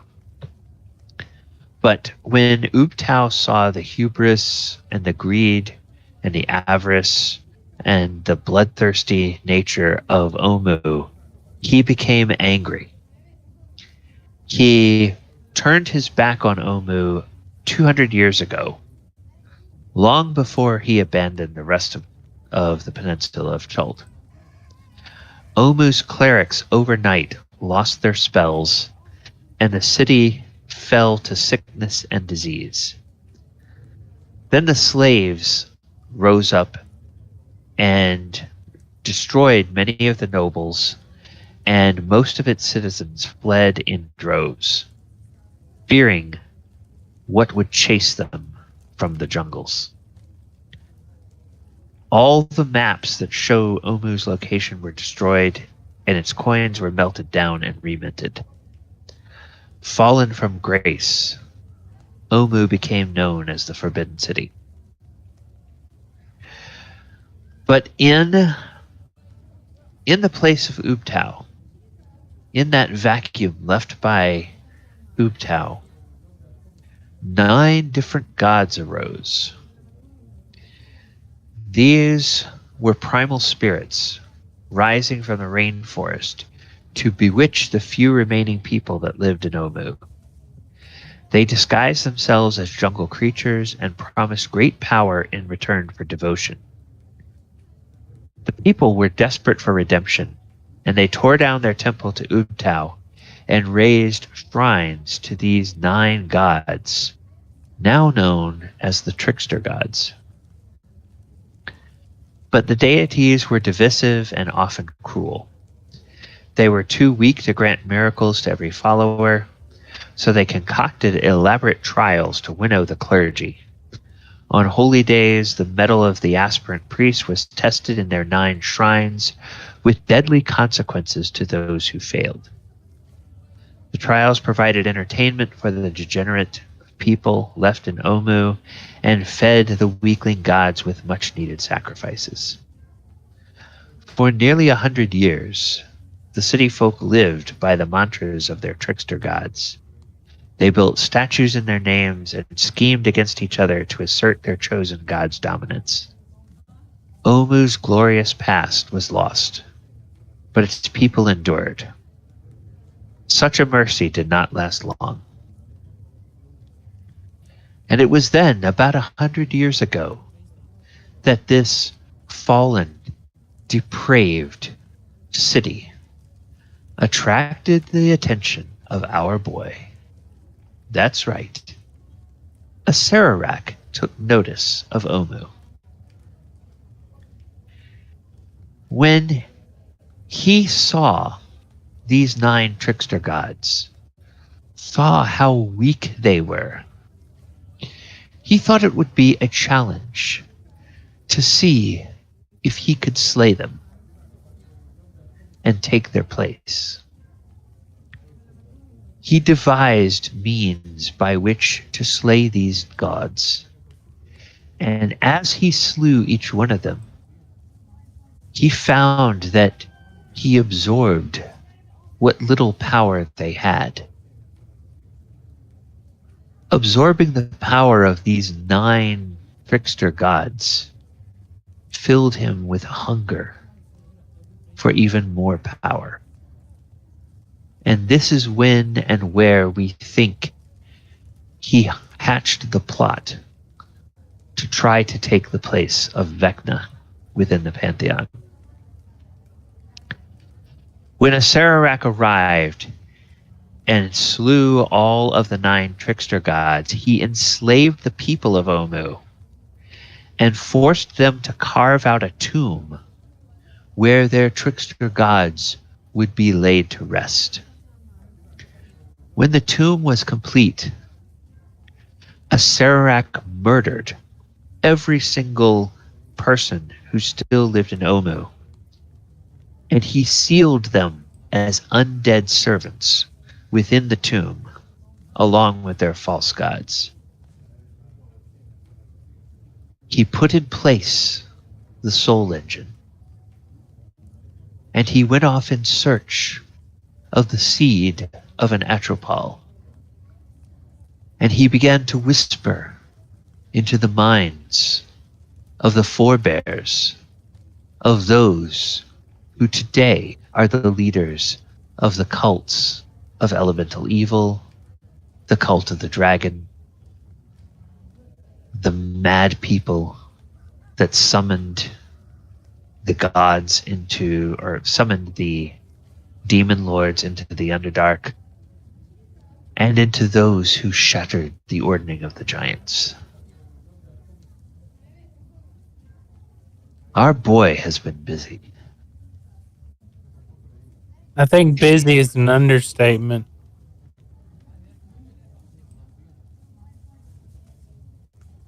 Yeah, I really understood like some of that. Yeah, some of that. Explains all the craziness that's been going on. Yeah, exactly, right? All the stuff we've seen, this is kind of par for the course. I mean, I kind of feel like I'm a bit out of my depth, I'm not going to lie. But if you say this needs to be done, you're old fogies, but you're smart old fogies, so you probably know what you're talking about. Well, so, where are we going? What's going on? Well, you deserve some time to collect your thoughts and to plan your strategy. Agreed. Yep. You also deserve some time to decompress after slaying Imrith, the Doom of the Desert, which would be a feat for any one of us here.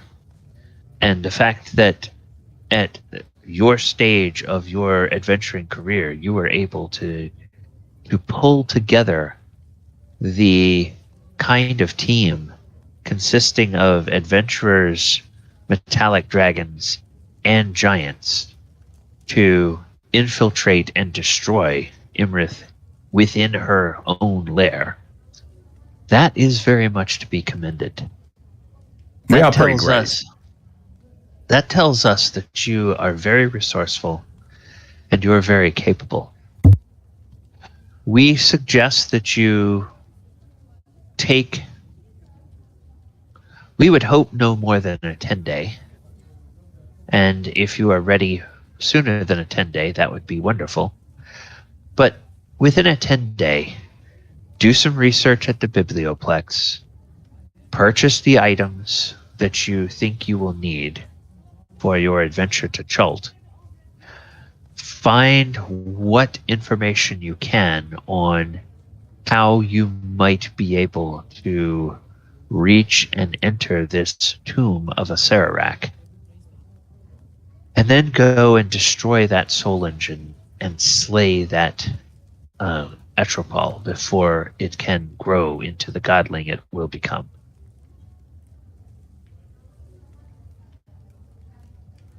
And then, of course, when you complete that, we will bring you back here. So are you saying you do not know where this tomb is or where this soul engine is located? Is it underneath this old city? It is underneath the old city. There are several locations that have been rumored. We can give you several ideas of where to look, but our research has not been able to uncover the exact entrance, nor the means of entering this tomb under this city that we need to locate. No, the city has been located. Oh, the city's been located, but where the entrance to the tomb under the city, that's where. Correct. In fact, we have a permanent circle of teleportation on the edge of the city in one of the buildings that from its construction seems like it was probably once a barracks for the guards that guarded the entry gates. We have created a permanent teleportation circle there, and when you are ready, we can teleport you there. So we can take you right to the city. You do not have to travel across Chult, across the peninsula. We can just get you there. But then you'll have to, hopefully using information you have found in the Biblioplex, you will be able to discern how you need to go about finding the entrance and then gaining entry to it. Again, if I know anything about Acererak, it's probably not a simple door that you walk up to and enter either by being clever or by using brute force. There's probably a puzzle to gaining entry. You can leave it to me. I've never met a door I couldn't either hack through or dig around. I was just gonna say, we'll let our Mr. Krenraid here bust his way, and if he can't figure it out, which I don't know, we got Thaldohr here. He's our master guy with that. And then we got the brains in this guy, and he grabs your leg and rubs him on the head. Hey!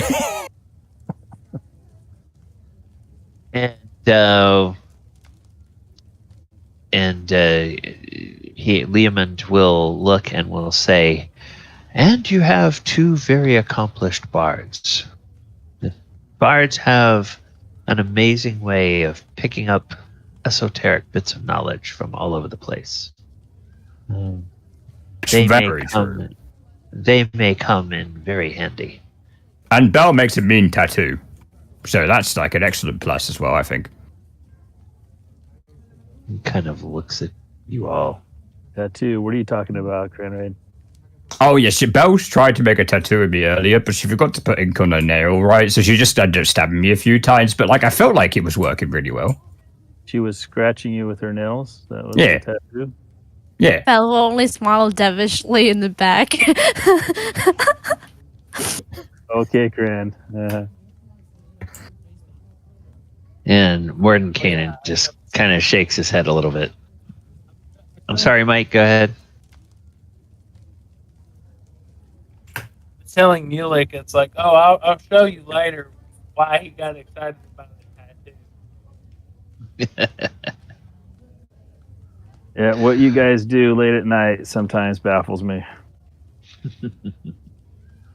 Like, you wouldn't even imagine the night we had yesterday, but anyway, that's for later. Yeah, like I said, I'll show you later about why he got so excited and wanted Belle to give him a tattoo. You should ask him about the two magical needles he has that he can't make his mind up which one he wants. Oh, he's got needles now. Oh, lovely. Well, that's how you get the magical tattoo. It's complicated.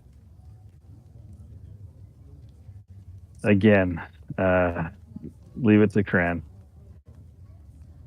Yeah, leave it up to me. I'll take care of it. What do you need help with? Well, it looks like we've got a few days here to prepare for this little adventure that we seem to always get ourselves into. And Mordenkainen, who has been uncharacteristically silent and has kind of allowed Leomund to take the lead on this, he says, "Well, yes. I've told Leo and Luke and Tensor. I've told them that you all are the best adventurers that Toril has to offer. We have all the confidence in the world in you. And just so you'll understand what's at stake, if you can't find a way of doing this, of finding your way into the tomb and reaching and destroying the soul engine and this Atropol and ending this death curse, then Luke and Tensor, they're going to die. And their souls are going to be fed into that soul engine. And that Atropol is going to feed on them. And then when it gets fattened up, Acererak is going to try to kill that nascent godling and become a god himself. So that's what's at stake here." I have a question for you, Mordenkainen.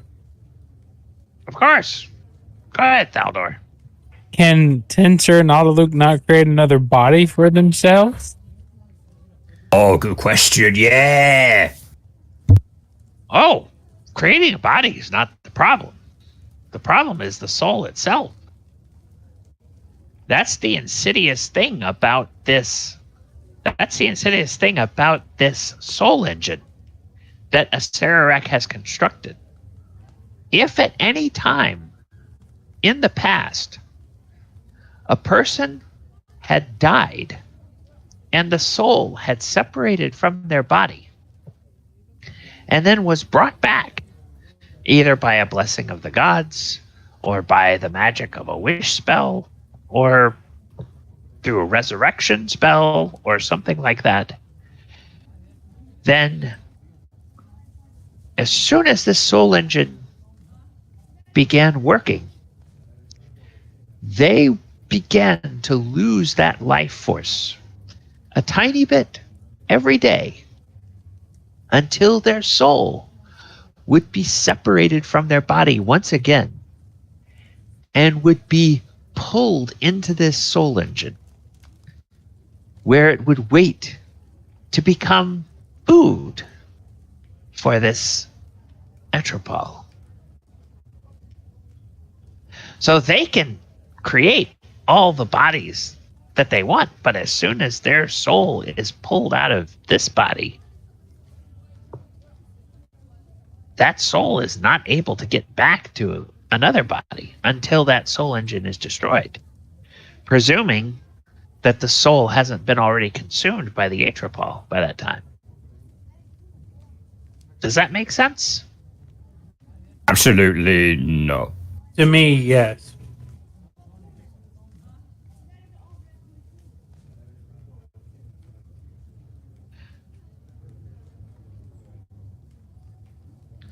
So this is the serious nature of this. And think about all the people that you may have heard of over all the years in Toril. Think about the legendary leaders, the legendary prophets, the legendary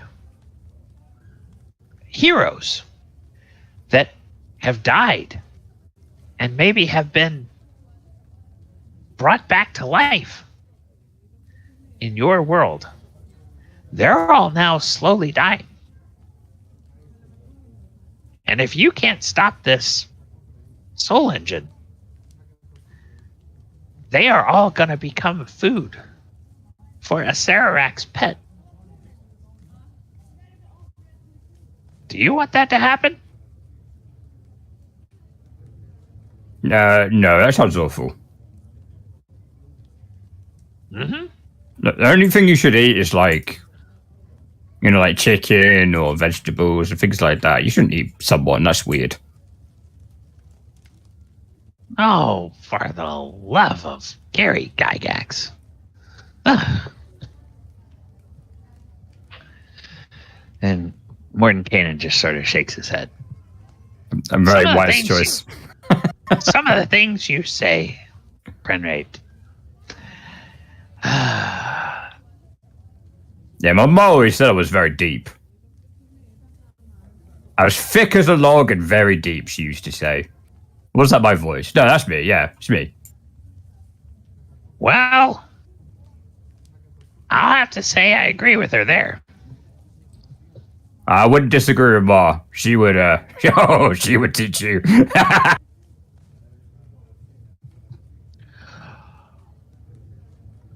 All right. Well, okay. So respite, I think, is definitely in order. Do you have any other questions, Mulet, Bell? Any other thoughts?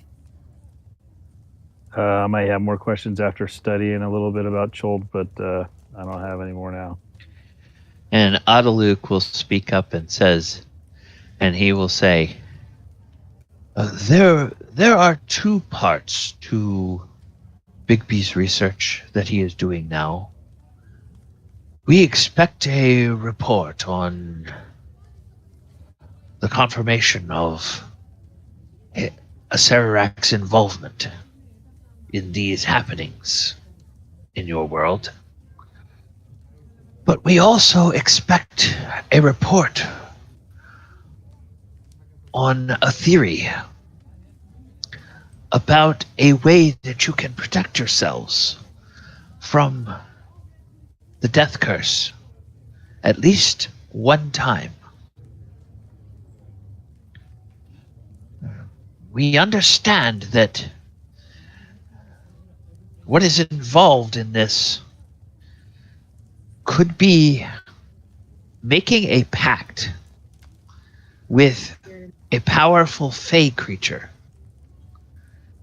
and allowing that fey creature to implant a second soul within your body. So that should you die, the second soul is the one that will be taken by the soul engine. And your soul will not leave your body before you can be revived.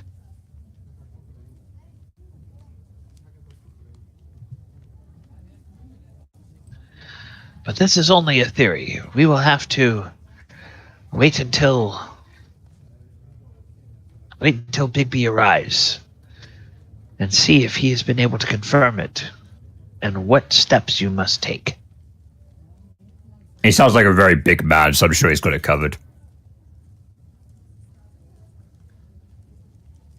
Well, yes.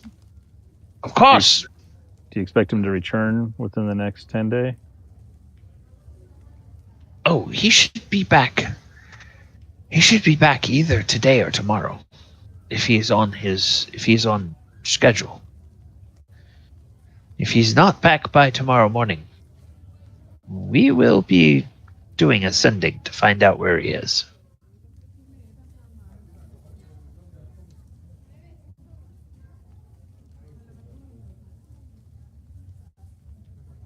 Okay, so it sounds like there's a lot that needs to be done, but we're going to take some R. I need to think about what you've just said. I need to process. So what about you guys? I'm probably headed to bed. I'm going to get a nap. Yes, that's a lot. Leomund says, yes, it's a lot to remember. Oh, I'm not going to remember it. This is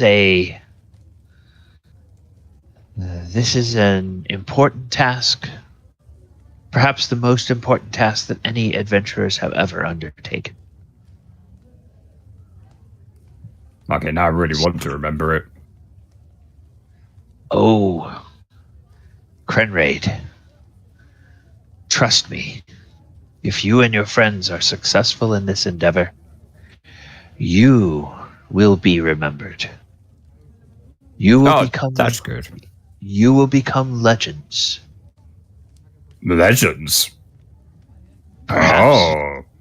Perhaps people will speak your name in the same breath as they speak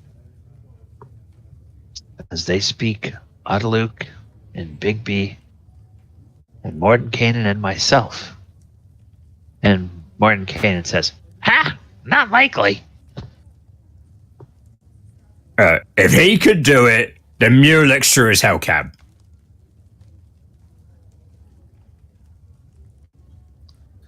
Mordenkainen kind of narrows his eyes and looks over at Mulek. Where's your phone?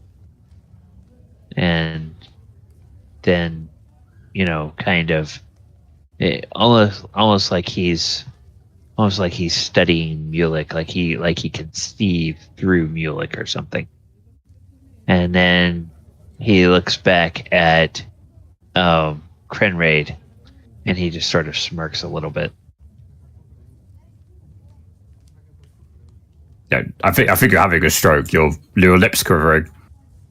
I think these bodies are coming out faster than you guys think. I think we need to get this done sooner. Oh my god, you're aging at speed.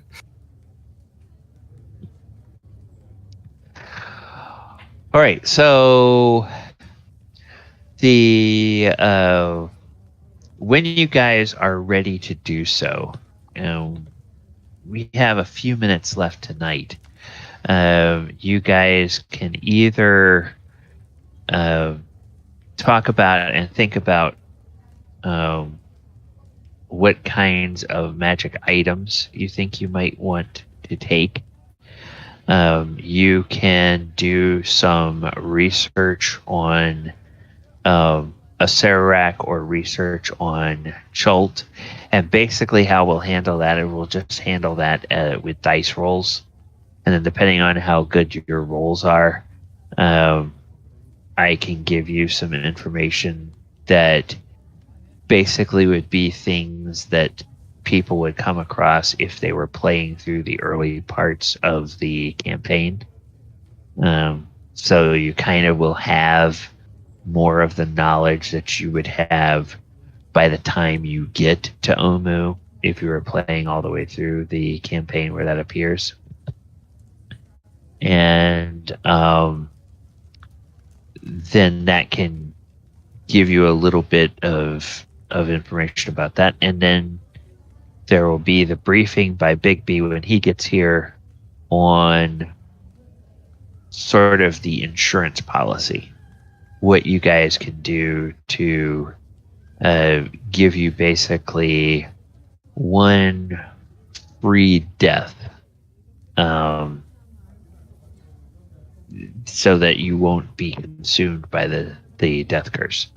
Does I didn't think about that, but maybe Bigby would know. But my ring of mind shielding, because I'm attuned to it, and the effect it has that my soul can go into the ring, will that bypass the soul engine as long as I'm revived? That is a good question. Because if that's the case, I'd have everybody buy a ring of mind. Yeah, that is a that's a good question.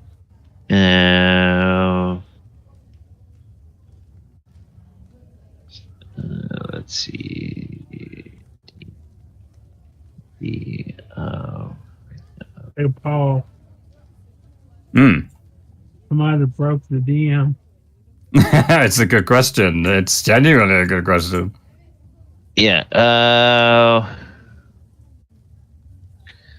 Let's see.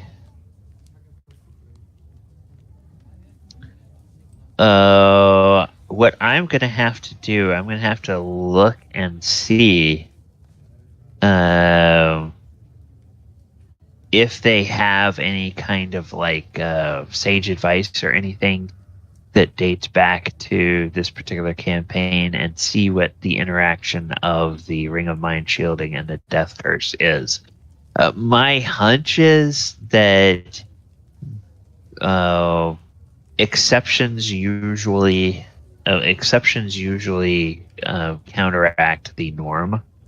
So I would think that if you had the Ring of Mind shielding and you're attuned to it, then when you die, I would expect that your soul would go into the ring, and then your soul could be brought back, even in a time of the death curse. But I'm really curious how they ran that, and whether Wizards of the Coast ever put out any errata of that during that particular campaign, because that would be a workaround for it. But of course, that's a very powerful item, and it's kind of an expensive item, so it's not something that everybody can necessarily afford. True, but it's a good. I wouldn't call it. I call it a hack. Yeah. Call it a hack or an insurance policy or whatever.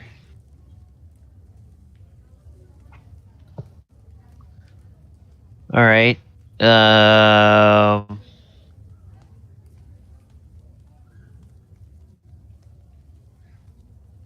Yeah, I think in the quick reading that I've just doing through Google and what people have stated, the Soulmonger's grasp is so strong. It says it snatches up souls before they can be trapped elsewhere.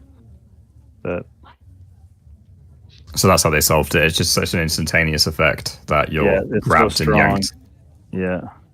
Oh, so they're saying that the Soul Engine even would even overpower a Ring of Mind shielding. Wow. Yeah, that's just what on Reddit some people talked about, but I don't know if that's, Okay. That's an official ruling. Yeah.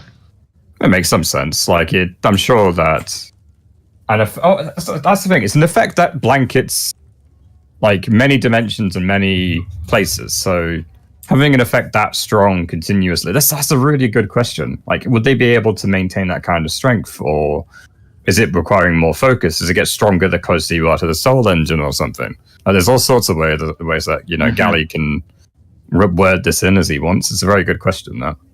Yeah, Because it's the same for Krenraid as well, because my soul isn't stored in the typical way that it would be stored. It's stored in the god's in the god realm, and then is restored to life after a period of time because he's a zealot.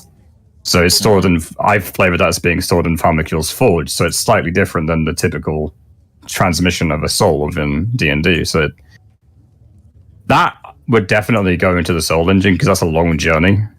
But the ring is a mind bender. Mm-hmm. The ring itself is almost instantaneous. Exactly, it's right next to you, for God's sake. You're wearing it. Yeah. Yeah. It's a good question, that one. Yeah, and you would think that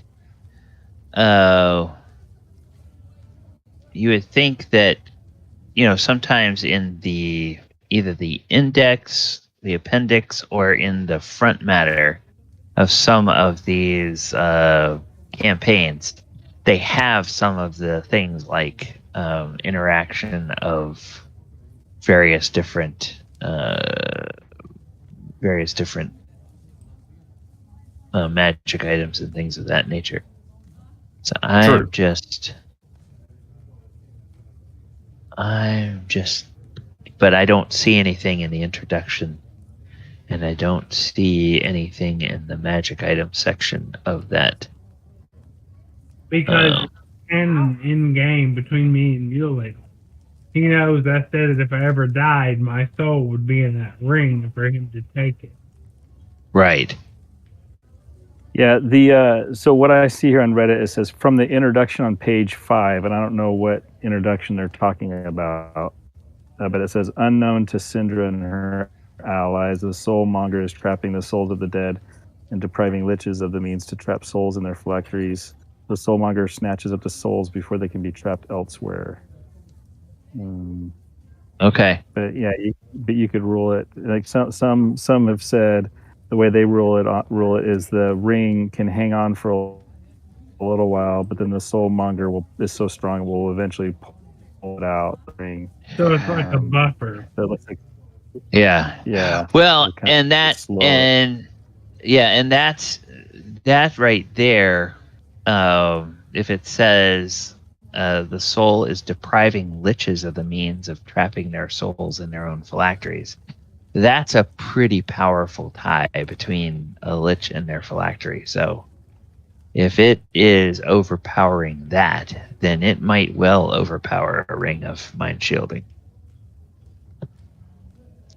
Because there is an extremely personal connection between a lich and their own phylactery. And obviously, liches are extremely powerful wizards. At the time, they are able to achieve lichdom. But it sounds like we're all going to get little parasites to help save the day. Well, parasite souls. It's they have an idea about an option, but Bigby will have to tell you that when he gets back. Okay, so I guess what we'll do next session is I'm going to try my best between now and then with the requests that you guys have made for pricing magic items.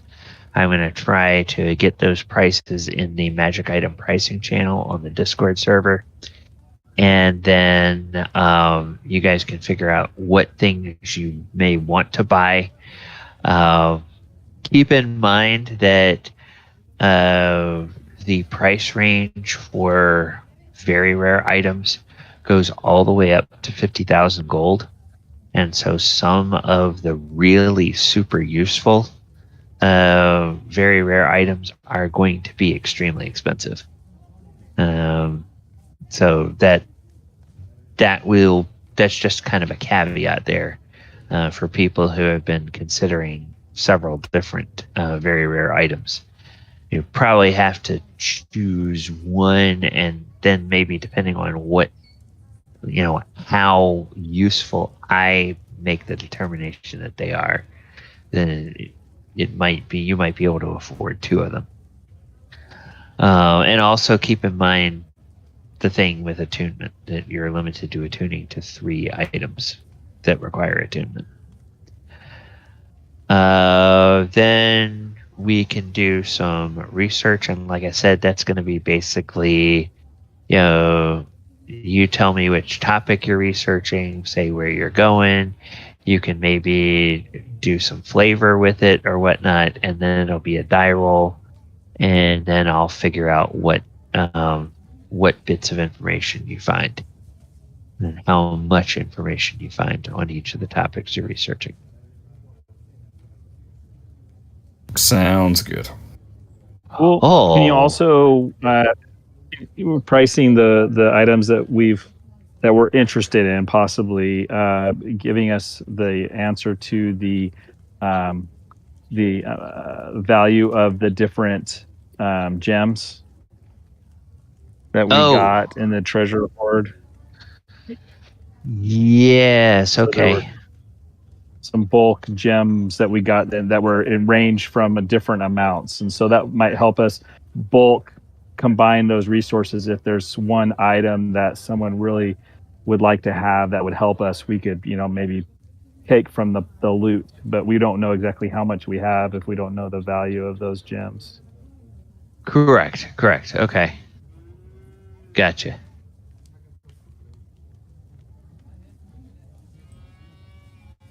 All right.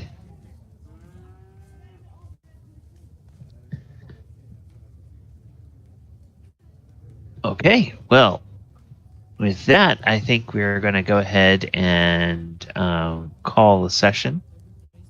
Players, thank you guys for joining tonight. Sorry that we had a couple people that could not be here. Viewers, thank you so much for joining us this evening. Normally, we have a very busy schedule here on this channel, but we are entering a time due to player schedules and my schedules that this next month, the streams are going to be a little bit less frequent than they normally are. So this coming week, I will be dropping a new Lore Friday on Friday. And then the Saturday night game and the Sunday game both are off this week. The Sunday game because it's Easter, the Saturday night game because I have a conflict Saturday night. Then Monday we'll be back with Monster Monday. We're continuing our look at the monsters from Strixhaven. And we're going to be looking at a monster called the Gref, I believe it's called. It is an interesting kind of plant monster that is out of Strixhaven this week. Then we'll be back next Wednesday for another Sword Coast Chronicles. If you are watching us on the Twitch, would love it if you would follow us or subscribe to us. We thank you so much for being with us tonight there. If you're watching on the YouTube with the archive or on stream, please subscribe to the channel, like the video, share the video, click the post notification bell so that you get notified every time new content drops. And before we get out of here, Paul, is there anything coming up that you're involved in between now and next Wednesday that you want people to know about? Everything for me is still on hiatus except for the conflicts, so I'm just going to say have fun and watch this trucker again, because not everyone comes up with the stuff he comes up with, let me tell you. All right. And Michael, are you going to be doing any streaming this week between now and... I might do some tomorrow since I don't Okay. have anything to do with work or anything until Friday. So, depending on how the weather is and everything is, I'll probably stream something tomorrow. Okay, and you can find Michael over on the Doors of Fear channel on Twitch. He's a variety streamer, streams all kinds of different games, and as you know, it's a fun little community over there. You can go over and hang out and see what he is up to. All right, and then as I am wont to do, I am going to go over and see if I can find anybody who is streaming some D&D, and we will see about raiding them. So let us take a look at that.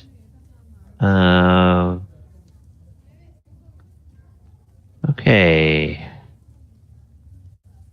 DMing Hadley is running some D&D, so let's go over and let us check out DMing Hadley. All right, everybody. Thank you so much for joining us tonight. Hope we will see you back next time on Sword Coast Chronicles. Have a great week. And for those who celebrate, happy Easter. Take care and good night, everybody.